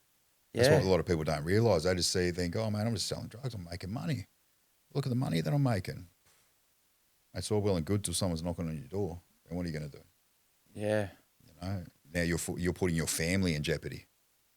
Because now if these people find out where you live, they're going to come to your house. If your family lives at your house, Yeah. you know, a lot of people don't see it like that, and they do have to look at that picture. It's very selfish. They're looking at themselves. Well, I'm making 10 grand a week. I'm making 15 grand a week. Is that really going to matter when someone's kicked your door and you're getting bashed in front of your family? Like, you know? Yeah. I guess people wouldn't really think of that, would they? They would just see what they see on TV and the way it's glorified, and you know, you got all these plans, and you know, you've got all these ways you're going to get out of it, but this is like really good talking about it, to be honest, because like you're shedding some light to people that want to go down that. There's people that want to be gangsters, and there's people that want to be in bikie gangs and whatnot, but there's just such a dark fucking shit side to it, isn't there? That's it. Like, it's like Mike Tyson says, everyone wants to be a gangster till you get punched in the mouth. And I see it all the time. You see people want to come on all the time. I'm like, you're a good guy and stuff. If we're going to war with another club, I don't trust you having my back. Yeah. You know? I see, like, if I'm standing there and there's 10 guys coming towards me and I turn around, you're running, like, man, I'm going to be pretty dirty. Yeah, yeah. And that's what a lot of these people see. They see that bravado. They see the big gold chains. They see the nice bikes, the BMWs, this, that, all the money you're making. They don't see the bullshit that goes on with it either. You know, when you're at war with another club, like when I was in jail last time, we're at war with 2 other clubs. I'm the only member of my club in that jail. Yeah. There's like, mate, they've got 2 units full of street crew, full of patch members and shit. So every time I'm on the walkway, guess what? I got to punch on. Just have to. You have to. Otherwise, I run away and I get put in protection. Like, no way, not a chance. Yeah, because then you just get called a bitch. That's it. Yeah. And then you got to live with the rapists and the child sex offenders and stuff like that in protection. No way. You'd rather take the beating. 100% all day. I mean, what's a beating? 2 weeks? Sore for 2 weeks? It's all right. Yeah. But touching on, like, I don't know how much you want to go into it, but can you give us a bit of a insight to prison life? Shit. Like, don't get me wrong. When I was younger, I thought it was fun and I didn't think it was that bad. But the worst part is when you're taken away from your family. You know, you think... That's the... Yeah, mate, I was making a killing before, especially this last time. You know, I was making a lot of money. But when I'm in jail, the police take it all. Whatever's left, they've got to live off, which doesn't last long, you know? And you're sitting in there calling them up, can you put money in my account? Can you put money in my account? Can you do this? Can you do that? Just doing head miles all night, every day. Hanging around all other people it's just everyone in there just talking about drugs all day and who's got drugs and how they can get some drugs from next door and fucking, and then if you've got drugs and you're getting peppered by every single fucking person in the unit, locked down fucking half the time. Like, what's the, because it's like, you know, I only hear and see prison on fucking TV. Yeah. Is it like you are locked down? If you're locked down, like, what's the hours ratio that you're in your cell? And this last time with COVID, normally, so it used to be if you were at Arthur Gorrie when it was privately run, you were unlocked at 7 a.m. and you were locked away at 4. Yep. But then when QCS took over, you're unlocked at 7:30, and you're locked away at 6. But now, so when I was younger, you know, you go to a 35-man unit, there's 35 men in that unit. Now, because the jails are so overcrowded, you go to a 35-man unit, there's 70 men in that unit. Oh. Because there's now 70 men in the unit, there's not enough screws to look after that many men. So they'll let the top landing out from 8 o'clock till 12 o'clock. Then everyone gets locked away till 1. And then they'll let the bottom landing out from 1 o'clock till 5 o'clock. Oh, so you're in there for a long time. 20 hours a day. And because the cells, because they're so overcrowded, you've got someone on the mattress on the bed, someone on the mattress on the floor. Your toilet is like, there's your toilet there, there's a mattress here, and here's the bed here. And you just... So, mate, you got to wake up. Sorry, bud. I've got a fucking shit. They wonder why there's so many fights and so many screws getting attacked. And that's the thing with the screws. Some of them might be doing it for the right reasons, but the amount of times I've been told to kill myself when they're locking you away at night, you know, I hope you kill yourself tonight and then shut the door. And you put on that brave face, fuck you. Yeah. You know, but then as soon as you're sitting down, you're reading an email from your mum who's fucking telling you that she's crying, so upset that you're in there again, and please change your life, man. The thoughts get to your head. They do. Yeah. And then when you come out the next morning because you've had a shit sleep, you're hearing about it from your mum, the screws are putting it on you, someone looks at you the wrong way, fuck, it's on. And then you're getting in trouble for it. It's your fault. You're the bad guy. Put your shoes on. Yeah. Yeah. Right. 20 hours locked up. Mate, during COVID, it was, so we woke up one morning. So I remember seeing COVID on the news and that, thinking, oh, I don't even know what this is. It'll blow over. Next minute, it started getting a bit bigger, and they stopped visits to the jail. So then drugs weren't coming in. So then everyone started getting a bit on edge. And then one day woke up, and I remember I used to wake up about 5:30, have a coffee, train myself. Because I always made sure I was a worker in the unit. Yep. I'd push my way to the top. So the workers got single cells. It's 5 workers, a couple of cleaners, laundry worker and kitchen worker.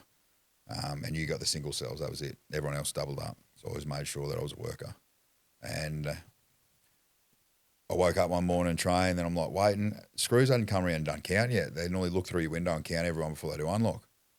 Going, what the fuck's going on? Anyway, turn the TV on. The news comes on. Correctional officers caught COVID. So all Queensland jails are locked down. So I'm like, everyone's yelling out here, chuck the news on, chuck the news on. Fuck, what the fuck? We'll leave it, see what happens. 4 o'clock that afternoon, 2 screws come round, open the door, give us our lunch and dinner at the same time. Fucking cold as, tastes like shit. Going, what's going on? No, we don't know. Well, what the fuck? After a week, everyone's like, fuck this. I remember my mate yelled out, fuck it, let's kick off a riot. All right, sweet. Fuck these guys not telling us anything. Like, what are we supposed to do? We don't know what's happening with our families. That's the best thing you got to look forward to each day is coming out talking to your family in the morning. Like, so we kicked off a big riot and mate just burnt the place down, like just absolutely destroyed the place. And finally they came, all right, we'll let everyone out for their cells for 10 minutes. We don't have much staff, we're getting some skeleton screws, some skeleton staff in. It's, you get 10 minutes a day. We're like, all right, so we get out, mate, the phones are broken. Can't even call anyone. Cool. So I waited for them to fix everything, kicked off another riot. And then that one calmed down. Everyone's getting pepper sprayed, all that kind of stuff, bashed, and then they were giving us free buy-up. They were giving us a bottle of Coke, some chips and stuff every day. And it's like I understand, you've done the wrong thing. There needs to be a punishment, but mate, treat us like humans. That's right. It's you treat an animal like an animal. Guess what? They're going to be an animal. I was just about to say that. Yeah. Like, where's the rehabilitation making you? Yeah. Well, not making you, but giving you the chance to improve yourself. Mate, you're sending traumatized people to a trauma factory where you have to survive off ego with no rehabilitation and then letting you out and say, be a better person. That's right.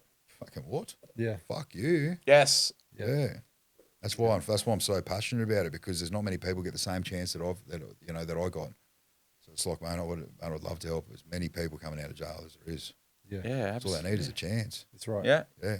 That's right. Look, don't get me wrong. There's people that don't want to be fixed. Yeah. There is. Yeah, 100%. But I'd like to think that more people would rather the opportunity. Well, I guess sometimes they don't want to be fixed, but it's a self-worth thing too. Yeah. Yeah. They've never had any self-worth. They've never had anybody tell them that they have the ability to change, or they've never had anyone say, look, I'm proud of you. They think it's normal because either their parents grew up in the system, so they grew up in the system. Mate, the amount of people that I've met that were born in jail, because they're in the women's, if they're pregnant when they go to jail, they can have their kids up until I think 5 years old in the jail. Really? Yeah, so they're brought up in the system, and then they go out, they go into foster care, and they're even a worse system, and then they just got no identity. So all they know is jail. Yeah. It's normal. It's like what I was doing with the violence and the crime and stuff. It's normal. Yeah. I've got a question. Okay. I want to ask, how did you deal with being away from your daughter in prison? Like, this is the last time. The first few times was all right because it was like I could speak to her on the phone, and I was just overseas at work with my stepdad, and this last time that fucking hurt, man. how long ago was the last time, if you don't mind me asking? 2019 to 2022. Oh, Yeah, big 3 stint. and a bit years. Yeah, Or a decent stint anyway. Yeah. How does that affect you? How does that affect a man emotionally? Like, I'm really trying to drive home to people that they wouldn't hurts, see man. someone being so raw about their emotions and being away from their kid. Fucking hurts. Mm. Yeah. there's still a lot of guilt and shame around that, but it's, I'm working towards that. I've got a good relationship with her again. I really do. I'm very, very proud of the person she is. That's good, man. I speak to her every day now, but fuck, man, that really hurts, yeah.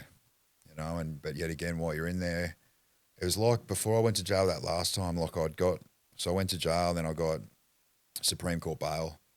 So I went up to this rehab up the sunny coast. I was supposed to go there for a month. I ended up staying there 6 months. So I went there for a month. It was just to get Supreme Court bail. I didn't want to change. I just wanted to get Supreme Court bail. That was it. I was happy doing what I was doing. I was making fucking unbelievably good money. My daughter was in my life quite frequently. And then I went there and I realised that there was this other life out there. Yep. It was like I sort of had taste of it here and there, but it was like, fuck, I like this. So I ended up staying there for 6 months.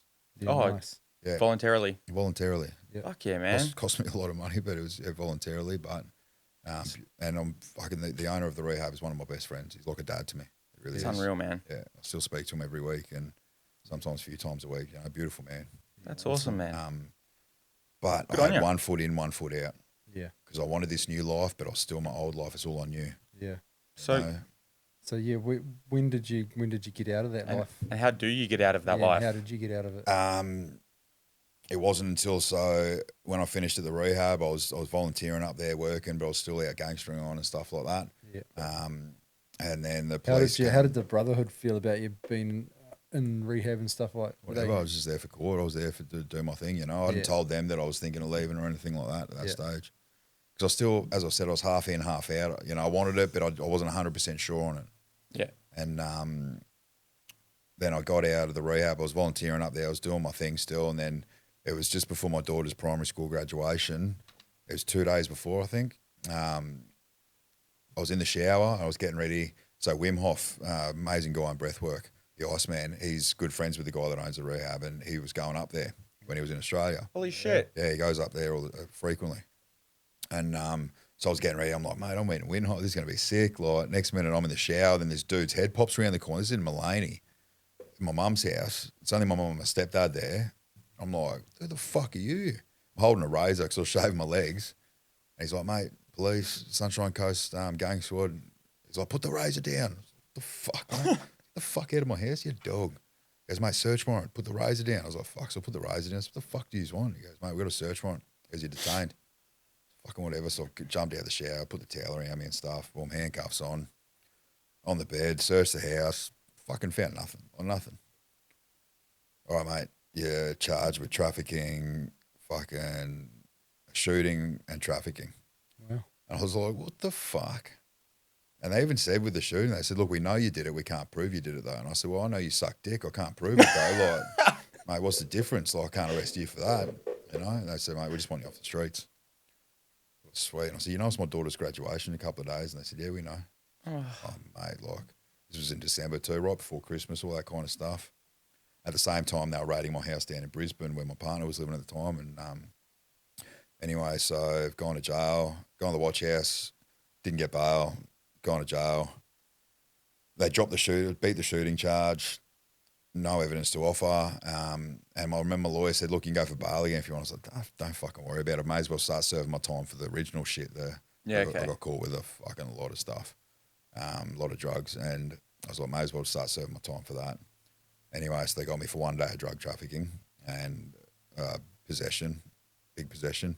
And while I was in jail, it was sort of like same thing. I was half in, half out, It was like, man, I was doing head miles over my daughter because she was getting older at this stage and she didn't want to talk to me. I was sending her letters all the time. I'd never get a reply, but I was like, fuck, man, this is like, I fucking knew I heard her. Yep. This time she knew where I was and what I'd done. It was like, fuck. Oh, it was the first time that she really understood. Yeah, but her mum, the way she told my daughter was, oh, your dad's in jail again. My daughter's like, well, what for? I don't know, he probably killed someone. So there was a lot of stuff there between. But then finally, a year before I got out, she started talking to me. I was like, man, it was, yeah. And then mum's like, I've got a surprise for you. And then anyway, I went for a visit one weekend and I saw this, like there was this girl that she was fucking tall. She had curly hair and stuff. And I was like, who the fuck is that? I was like, whoa, man. I ran over. I gave her the biggest fucking hug. Like, it was like, oh, you know, that was fucking unreal. And I was like, and I knew sort of then and there that I was going to leave the club. Yep. I hadn't told the club yet, but I wasn't getting anything from them. You know, I was in jail. I was doing it tough in jail, mate. I was getting in fights all the time for them and stuff like that. I asked them to do one thing for me. No, can't do it. Fucking sweet, whatever. You do you. You know, we put $100 a month in your account. Like, it doesn't even cover my phone bill. Like, you know, and oh, did you get my letters? Nah, I didn't. Got everyone's letters but yours. Like, you know, don't talk shit. You know, and I was like, fuck this. I'm over this shit, man.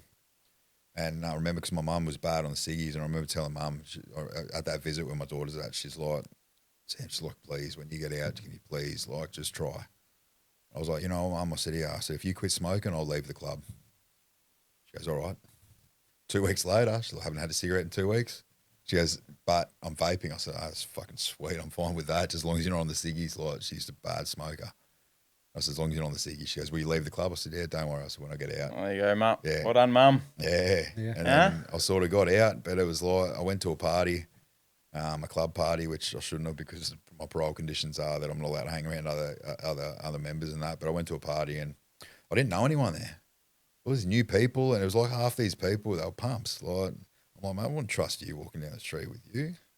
And the men that I did know, they were doing their own thing now, and I was like, fuck. I was like, man, this is just not me anymore. I don't like this, you know? Yeah. I was with my wife there, and she came, and it just, I don't know.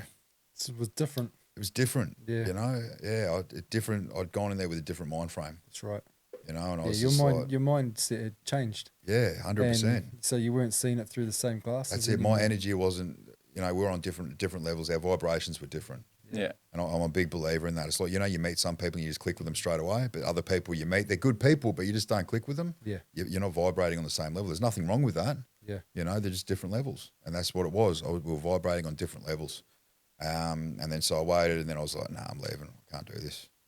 Yeah. So I left. Nice. They retired and left and did my time, told them I'm leaving. Yep. Oh, you have to.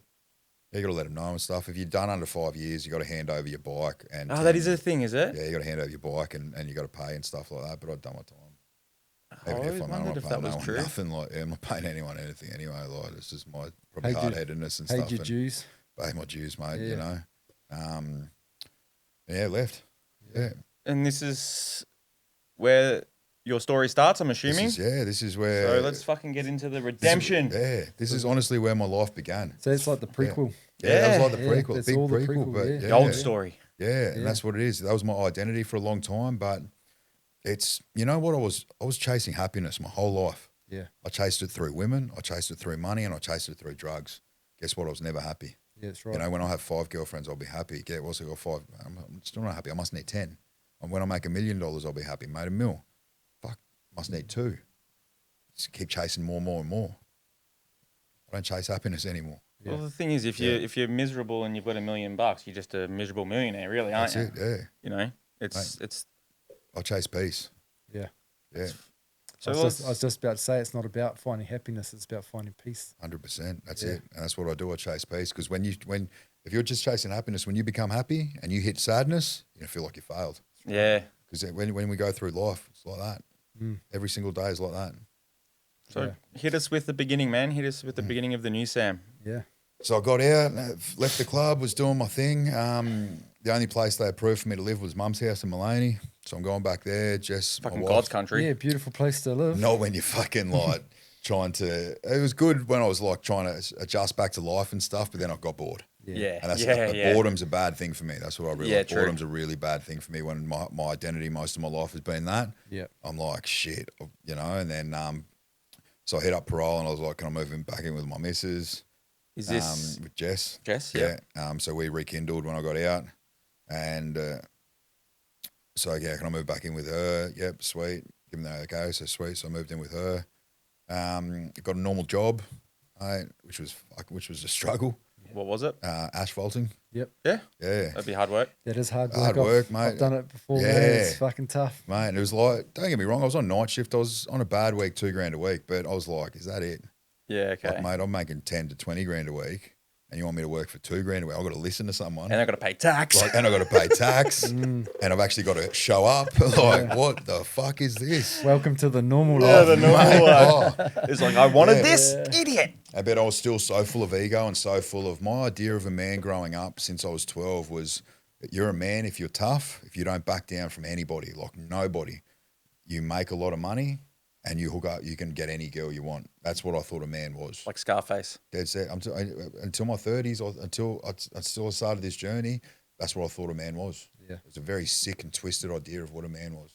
That's right. You know, and I honestly look back at a lot of the things that I've done and I'm disgusted by it. I understand I was only doing what I knew was best at the time, but Well, I don't believe in the whole like toxic thing, right? Like Yeah. that's not a word I like to label whatever that is. Yeah, You yeah. know, it's just a misconstrued truth. yeah, that's You it. know, you only know what you know. That's it. Yeah. You can't know anything else. Yeah. You know, Yeah. it's not toxic. It's just that's what you know. Well, like, everyone's behaviours come from your beliefs. You're not going to do something if it goes against your beliefs. You literally cannot do it. So it's like, well, my beliefs at the time were tied to that. So I was only doing what was best for myself. Yeah. You know. Yeah. So it's like that's why I've got compassion for people in regards to that. It's just like, okay, well, they know no better, whatever it is. It's like, okay, well, now I can educate you. If you still continue to do that, That's on okay, you. see you later. That's on you. It's like people that like to play a victim. When you know what's wrong, you're no longer a victim. It's a choice. 100%. You know, it's a choice. If you know what's wrong and you know how to heal that, or you've been given the opportunity to heal that, now it's a choice. Yeah. If you don't know, you're a victim. Yep. But until then, it's after that, it's a choice. That's what you were, weren't you? Yeah. Really? A victim of, again, only knowing what you know. Yeah. Yeah. You know, so you've moved in with Jess. Yeah. What was the catalyst for real change? How did it? Still took a little bit after that, you know. Yeah, I knew let's I get into wanted this to help part. people and stuff, but I just still wasn't in alignment. I still struggled quite a lot with who I was. You know, New it's identity. like my new identity. Mate, someone would look at me the wrong way. If I didn't bash them, I'd be doing head miles for weeks about it. Dead set. Yeah. Like really bad. And then I'll be talking to Jess, like, what's wrong? I'll be like, fucking should have bashed that cunt. Fuck this. Let's go back. And she's like, no, we're not going back. I'm like, fuck. So in my head, oh, mate, you piece of shit. You're not a man. You're a weak dog. Like, mate, I'd bash myself down.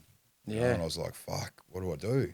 And it was kind of like Jess called me. She's like, you're not the police of the gangsters, because like all these people up the Sunshine Coast who thought they were gangsters. I'm like, mate, wanted to bash them all, and because they were just frauds, you know. But in my head at the time, I was like, well, they can't go around being this shit when they're not. Yet again, that old identity stuff. And Jess, she struggled with it a lot just because she didn't know how to help me. Yep.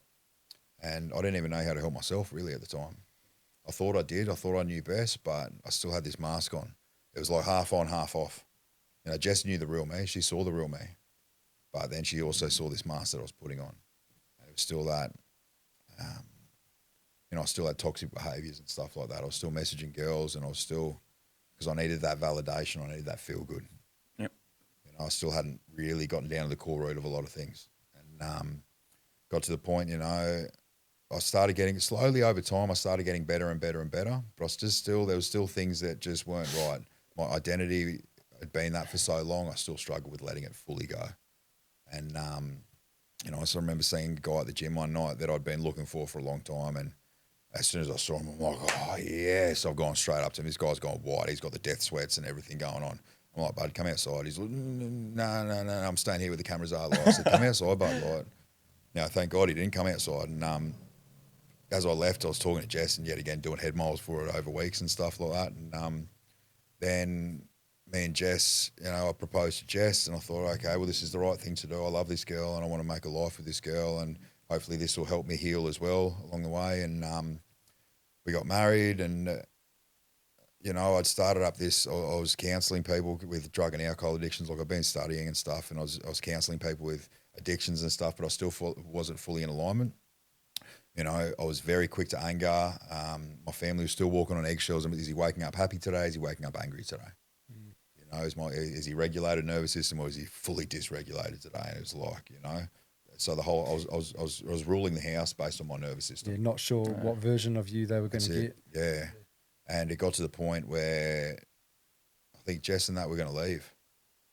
You know, we had a big blow up and stuff, and I was like, fuck. And I was like, I've got to do something about this. I really do. You know, and I'd been doing sort of breath work and meditation for a long time, for years, but man, you know, I've done that much counselling in my life and therapy in my life. I can name everything, but nothing's fucking working. Like, what is this shit? Why am I still getting triggered in here?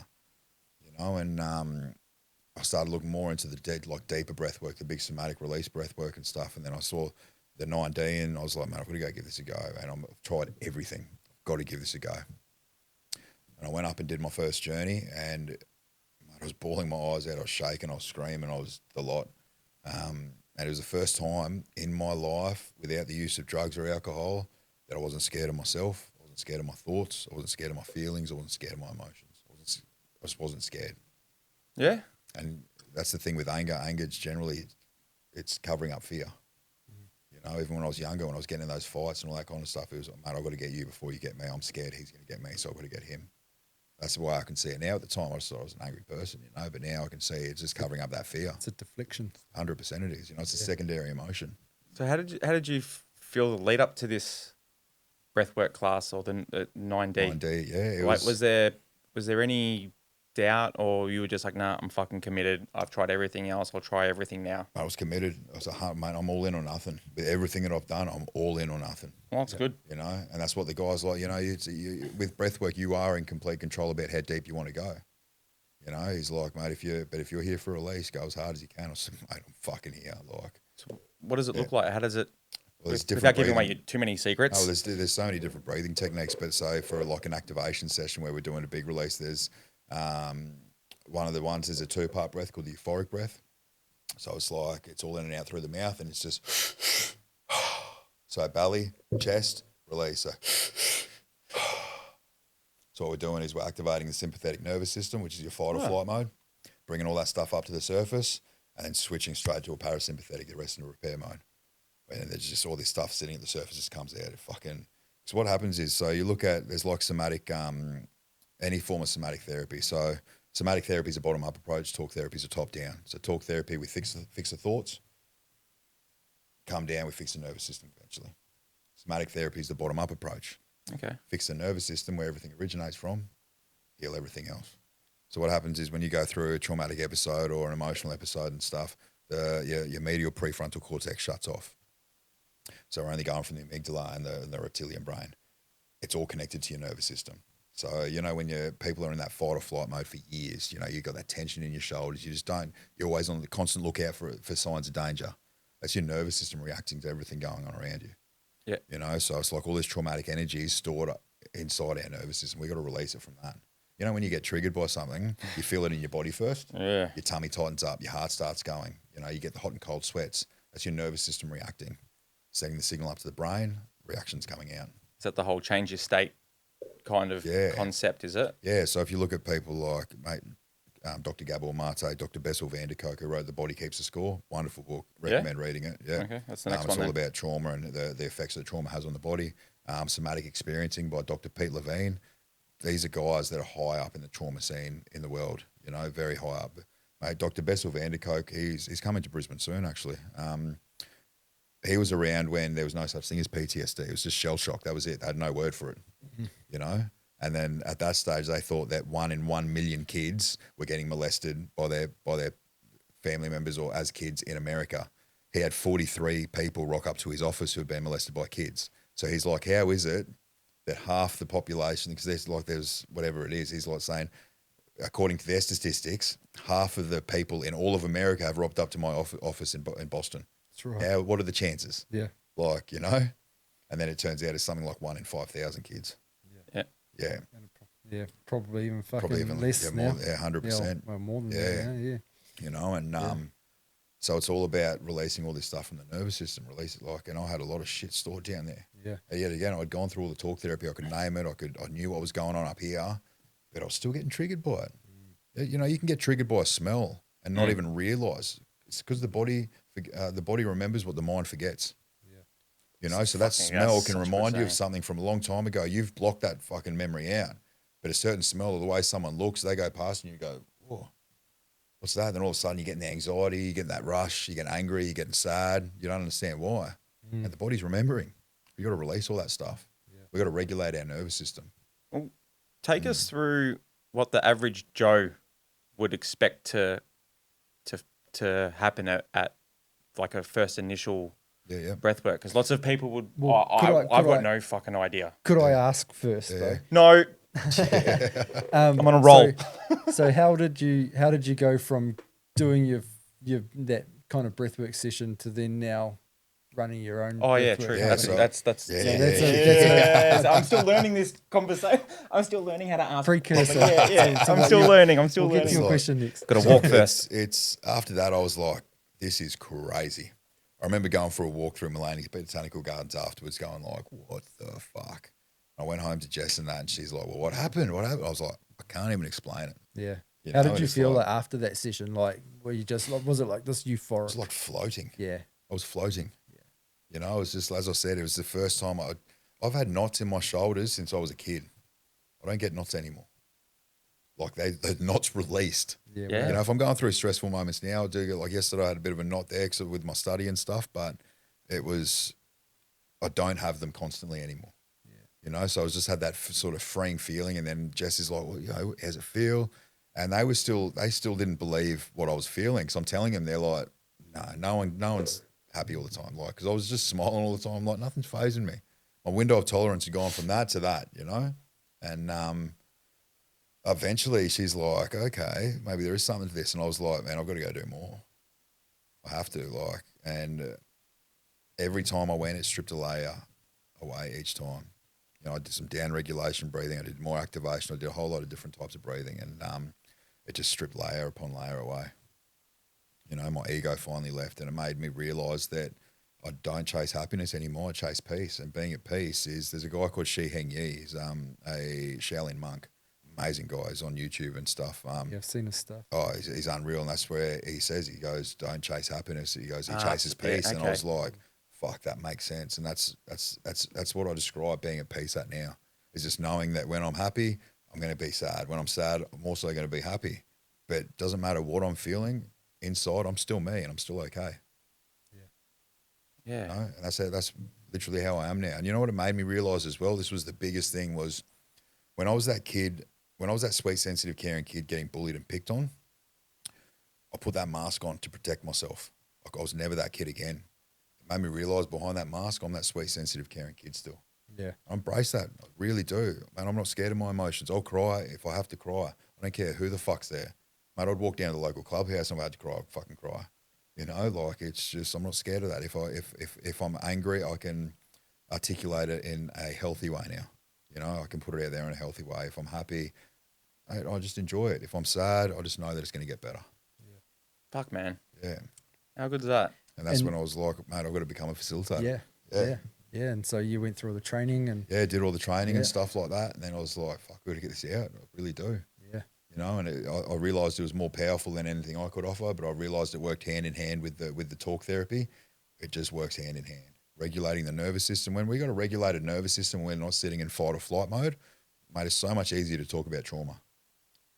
If we're still in that fight or flight mode and we're trying to articulate what's happening inside our head and what's happening inside our body, we can't. No, You know, we're re-traumatizing ourselves a lot of the you're at time. war with each other. Yeah. What's that saying? You can't be. Oh, I should have thought of this before I opened my mouth. Surprise! I can't remember. It was something about you can't have these two emotions coexist at the same time because they just conflict. Yeah. Oh, I'll think about it. It'll pop up halfway. Yeah. There you go. Yeah. There you go. So now you're running Unbreakable Spirit. Yeah. And yeah. you guys are going strong and Yeah, we're going really strong. We do Yeah. group sessions, we do private sessions, we do 9D breath work, and we're training at the moment to facilitate other kinds of breath work as well. yeah. I've just started a graduate diploma in process and trauma-informed process work psychotherapy as well, Yeah. which I was pretty, and I didn't think, so my cousin told me about it, and I was like, man, I haven't done a bachelor, like, so you need to do a bachelor before you do a graduate diploma. He's like, just talk to him. I said, fuck, all right. So I spoke to him. I said, what have you done? I told them all the study that I've been doing the last few years. I told them my life experience, and they're like, mate, we want you. Like, you're going to be able to help some people. Yeah. And I was like, okay, sweet. So I applied for the Indigenous scholarship, got it, $35,000 Indigenous scholarship. Fuck I yeah, was man. grateful and lucky enough to be blessed with. And yeah, So with all the things that you've learned, does that like directly tie into the breath work as well? what with the process work cycle? The process work Yeah, side yeah. of things, and like you said, NLP practitioner as well. Yeah, Like, does yeah. that all Yeah. kind of 100%. I think that I'm under the personal belief the more modalities that you can learn, the more chance you have of helping somebody. You know, so that's why, like, I'm not a big believer in talk therapy. I believe talk therapy is great, but I believe there's more to it. You don't have to do it for years and years and years. That's why I thought with the process work psychotherapy, process work's all about, so it originates from Jung psychology. So Carl Jung. okay? And it's about where you feel it inside your body and stuff like that. So it's got a massive somatic side to it. You know, somatic being the body and stuff. So that's what I'm massive on that. I'm a big believer on that. Being Indigenous myself, I'm very proud of my culture. I'm very knowledgeable of my culture as well.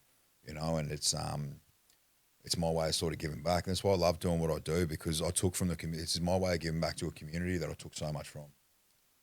You know, I can't go unshoot the places I shot up. I can't go unstand over the dealers that I stood over. But if I can help the next person from doing it, that's successful. That's right. You know, it's like what you guys were saying with the podcast. If you can help one person from sharing something, mate, it's successful. That's right. Mate, Yeah. if I can help one person. A good friend of mine actually said this.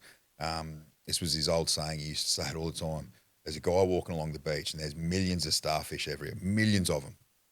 And he looks up ahead and there's a guy just walking along, bends down, picks up a starfish, throws it in the water. Walks another 20 metres, bends down, picks up another starfish, throws it in the water. And he just keeps doing this every 20, 30 metres. The guy's looking, mate, there's starfish everywhere. And he runs up to the guy and he goes, mate, what are you fucking doing? He goes, there's starfish everywhere. You're not going to save them all.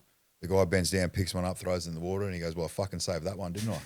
You know, it's like, help that one. You're not going to be able to save everyone. Not everyone can be saved. That's right. But as long as you can help one person, mate, why not? That's a fucking good one. Yeah.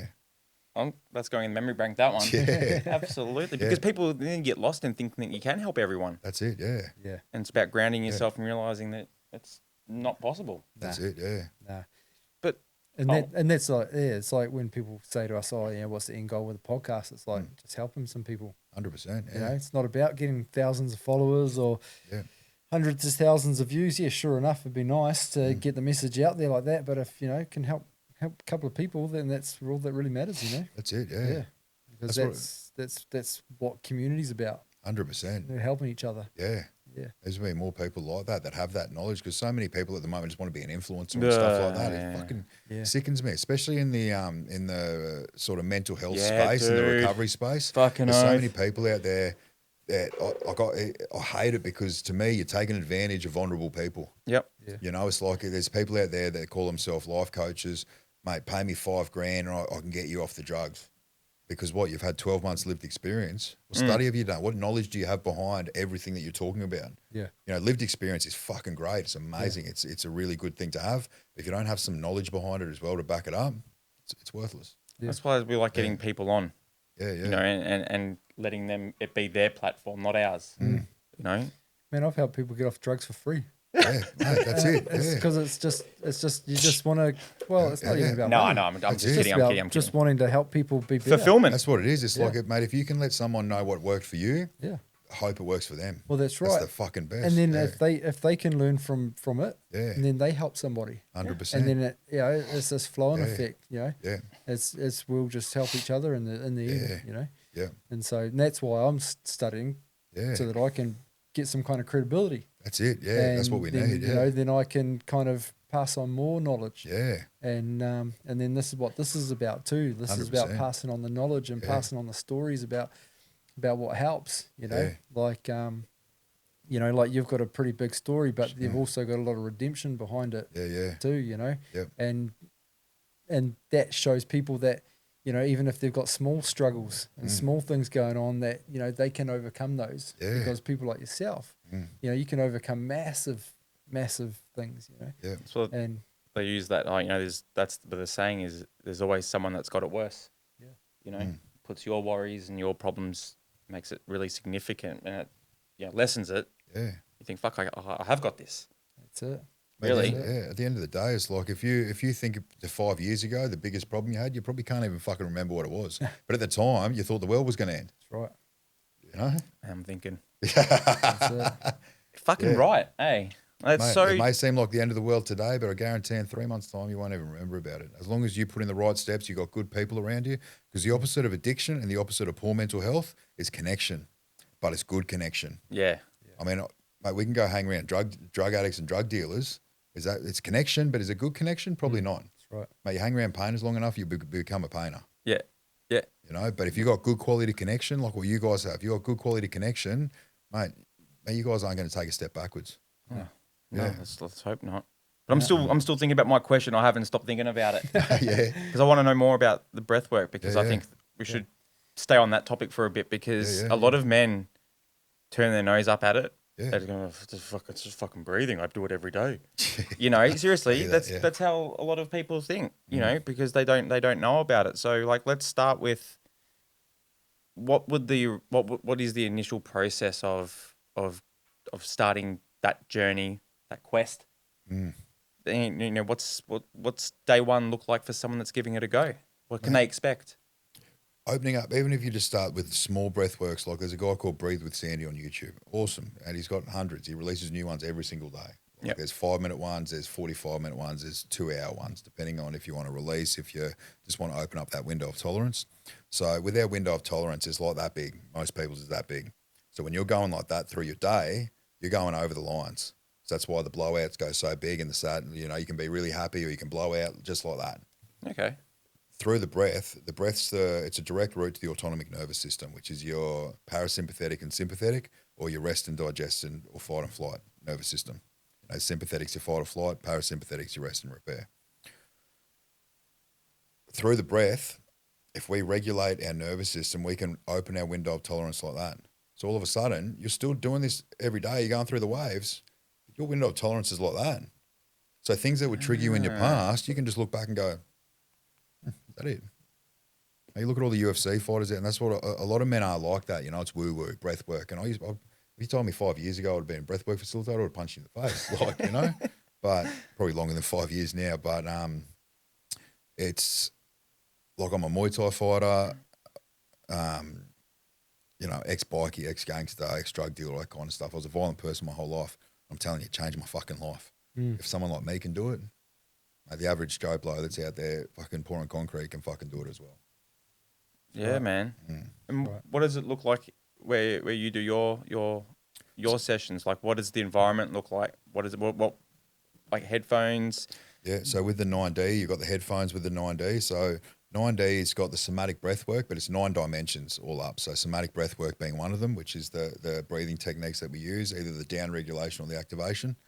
Then through the headphones, you've got 8 other dimensions. You've got solfeggio frequencies, binaural beats, brain entrainment, 432 hertz tuning, NLP, hypnotic language, suggestions, and affirmations. So is it all in one? Words and noises, Yeah, or is it? It's words and all noises, at once? So all at once. So instead of just releasing all this stuff from the nervous system, we're rewiring the neural pathways as well. Oh, okay. So that's why there's so many different journeys you can go on. You know, there's letting go, reconnecting with your inner child, stuff like that. Yeah. Yeah. I'm That's gonna why have it's so to. powerful. You know, like Breathe with Sandy's amazing, stuff like that. But in the past, it's just been the breath work. So you regulate your nervous system, you release all this stuff. Great. You don't rewire the neural pathways. Okay. With 9D, you're doing both. I didn't even know what went on in those headphones. To be honest. Yeah. I'm gonna have to look that up. I'm gonna have to come down, man. 100%. Yeah. Yeah. Absolutely. So where do you work out of? Where can people At find my you? Muay Thai karate dojo that I train at. Yep. Down at Moray Field. So that's where we hold our group sessions. That's where we hold our private sessions as well. Once a month, we do a pay what you can afford event. You know, I'm all about the community, and I know how many people this can help. They just don't have the funds, and there's no judgment. I don't care if you come and you just give me 50 cents. Sweet, just come. That's the exact kind know? of shit that we love. Yeah. The fucking people that, you That's it. know, Doing we've something had for the heaps community. of people that have come on and that have said, oh, you know, every second week I do a free thing, or it's a pay what you can afford. It's about fucking helping. Yeah. You still got to make a living, 100%. of course, Yeah. but that's still your chop out to the people who are struggling that need that bit of bit of breath work or reprieve or Well, you know what we find as well is we get some people that come to those pay what you can afford and will pay triple what the normal price is, and they just go put it towards someone else. yeah. Yeah. As soon as they know, because I put it out there, mate, this is for the community. I don't care if everyone comes and gives me 5 cents each. I don't care if I've got to pay out of my own pocket for the rent, everything like that. I really don't care. I want to get to the point where we can do it once a week, a pay what you can afford event, but we can only afford to do it once a month at the moment. And whatever happens, come down. You know, and the support that we provide, there's a lot of facilitators out there. They don't do any support beforehand or afterwards. Okay. Okay. Jess and myself, my wife and myself, we're very passionate about the support before, during, and after.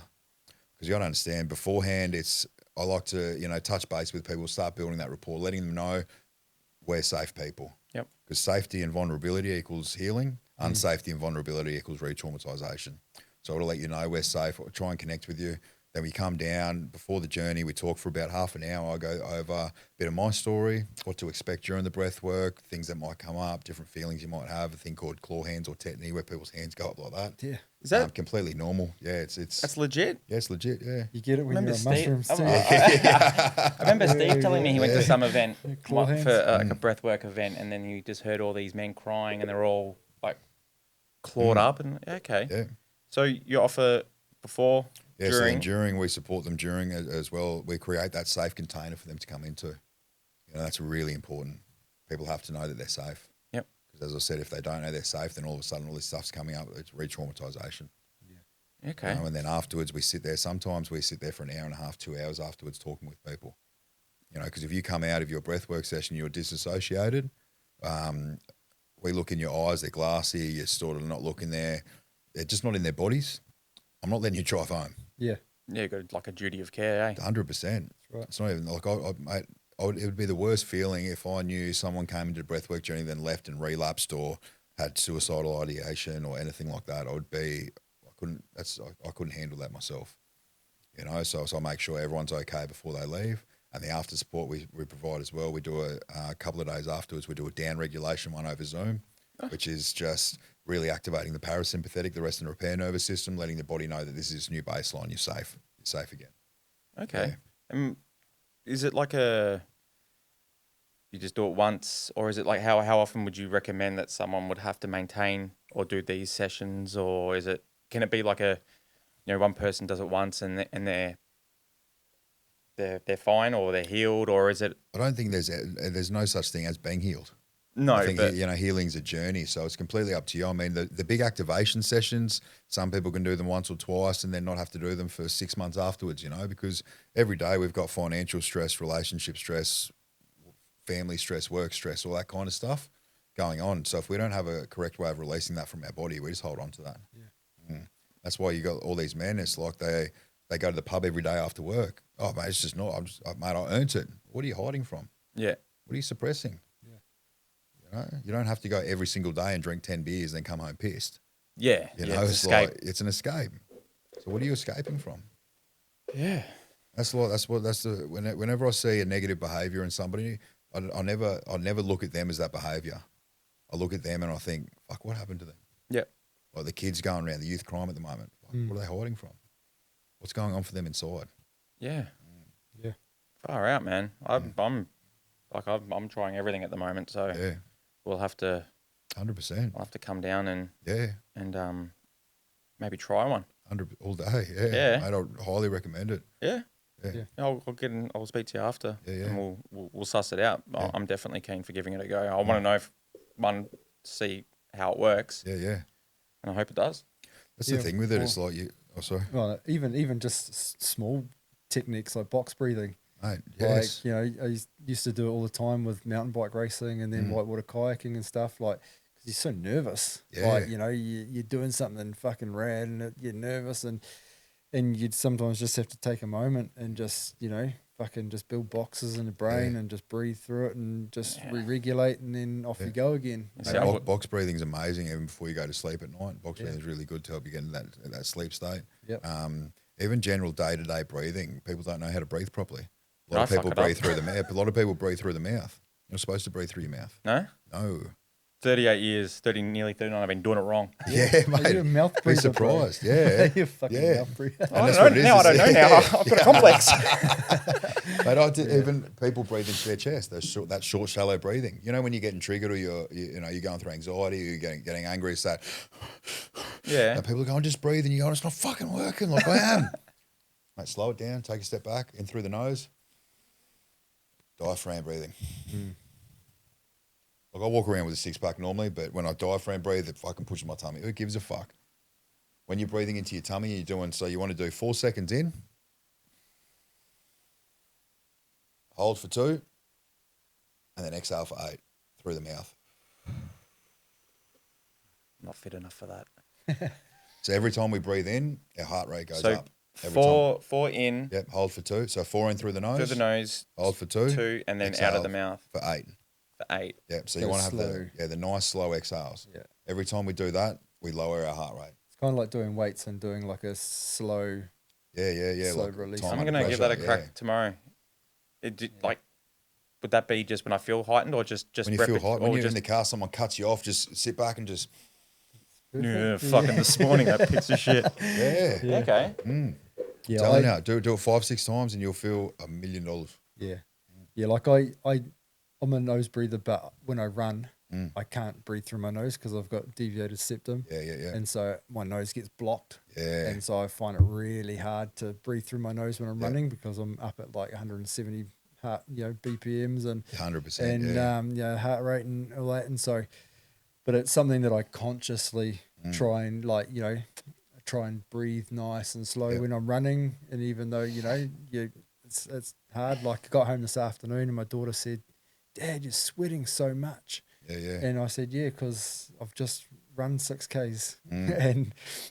And she's like, "I've never seen you sweat so much." And I was like, "Well, you do when you're doing something." And she's like, "Why are you breathing so hard?" And I was like, "Because I've just run, man." And it's but yeah, it's good. Yeah, like I come across heaps of people when I'm running because I do park runs on a Saturday morning, and you hear people so kind of dysregulated with their breath, and I'm just like, "Bro, slow down the breathing. Slow down, like let's breathe. Like just breathe, man. Just breathe. you'd be Like surprised, slow it down, man. Like and even for me, like I know that if I get to a certain point and I can't re-regulate, I just stop and I walk. Yeah. Because I'm just like, I'm going to give myself 100 meters. It's not about the time. It's not about trying to win. It's not anything. It's about me just re-regulating and then carrying on because because otherwise like I start getting elevated and it's like this is not working for me right now. Like let's slow it down again and do that in heaps of aspects of life. Like it's like my daughter, she'll say to me, how do you go to sleep so fast at night? And it's like, because I know how to breathe. And so ever since she's been little, I've been telling her, like she's like, how do you go to sleep? I'm like, well, you got to turn the body off by, closing your eyes and relaxing the body and just breathing deeply and slowly. And she still has, she's 10, she still has struggles. Put on Breathe with Sandy on YouTube. He's got sleep ones, and then put the sleep timer on the I TV. was just about to say, He's got ones for an hour and stuff. Put on there for half an hour. Yeah. Even what I do at night is I just try and either do the box breathing, 4 in, hold for 4, 4 out, hold for 4, or put a Breathe with Sandy on, or I go 4 seconds in, hold for 2, 8 seconds out. Just sit there, do that repeatedly. Oh, in bed? In bed, yeah. And you just, with those long exhales, bringing that heart rate right down, stopping the thoughts up here. Yeah. What would...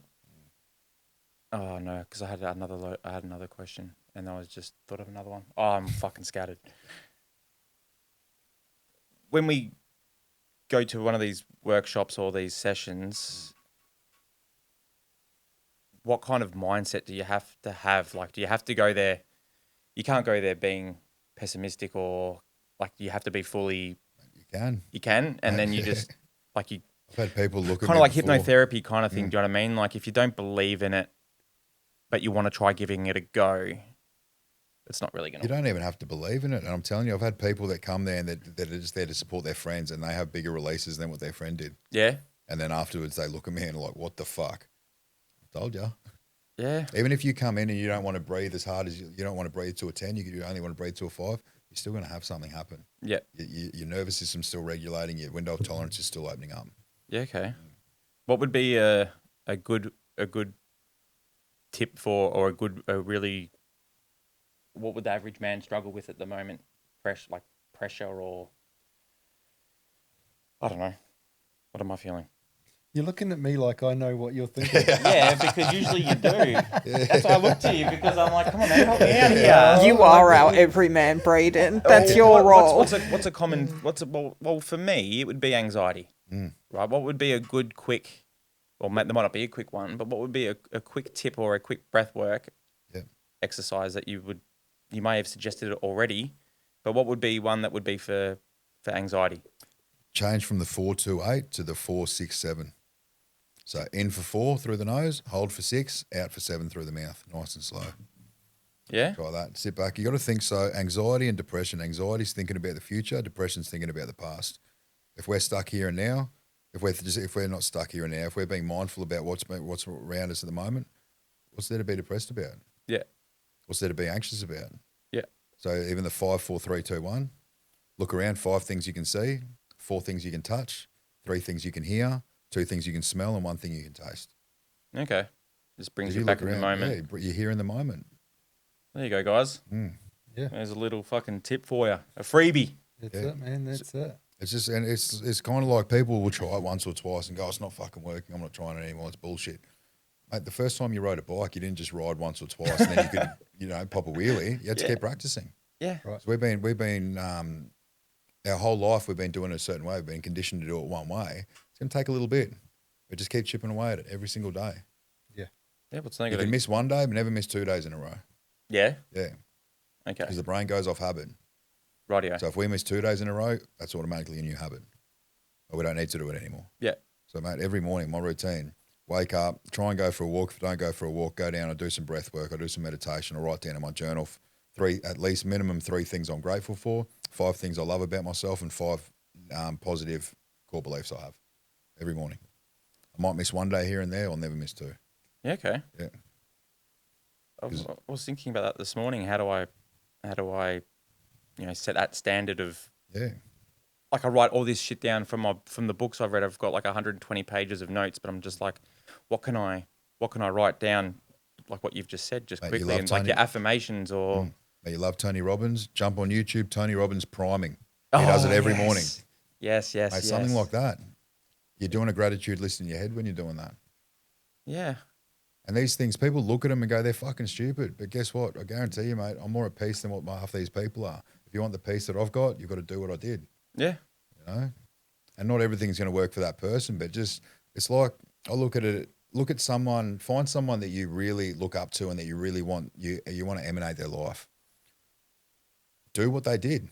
It's like when you go bake you see a cake that you like. You just don't go in the fridge and grab some lettuce out, some tomatoes, an apple, and go, fuck, I'm going to bake the cake. Yeah. No, you find a chef that you like. You look at his fucking recipe. You look at his method, and you follow that. Yeah.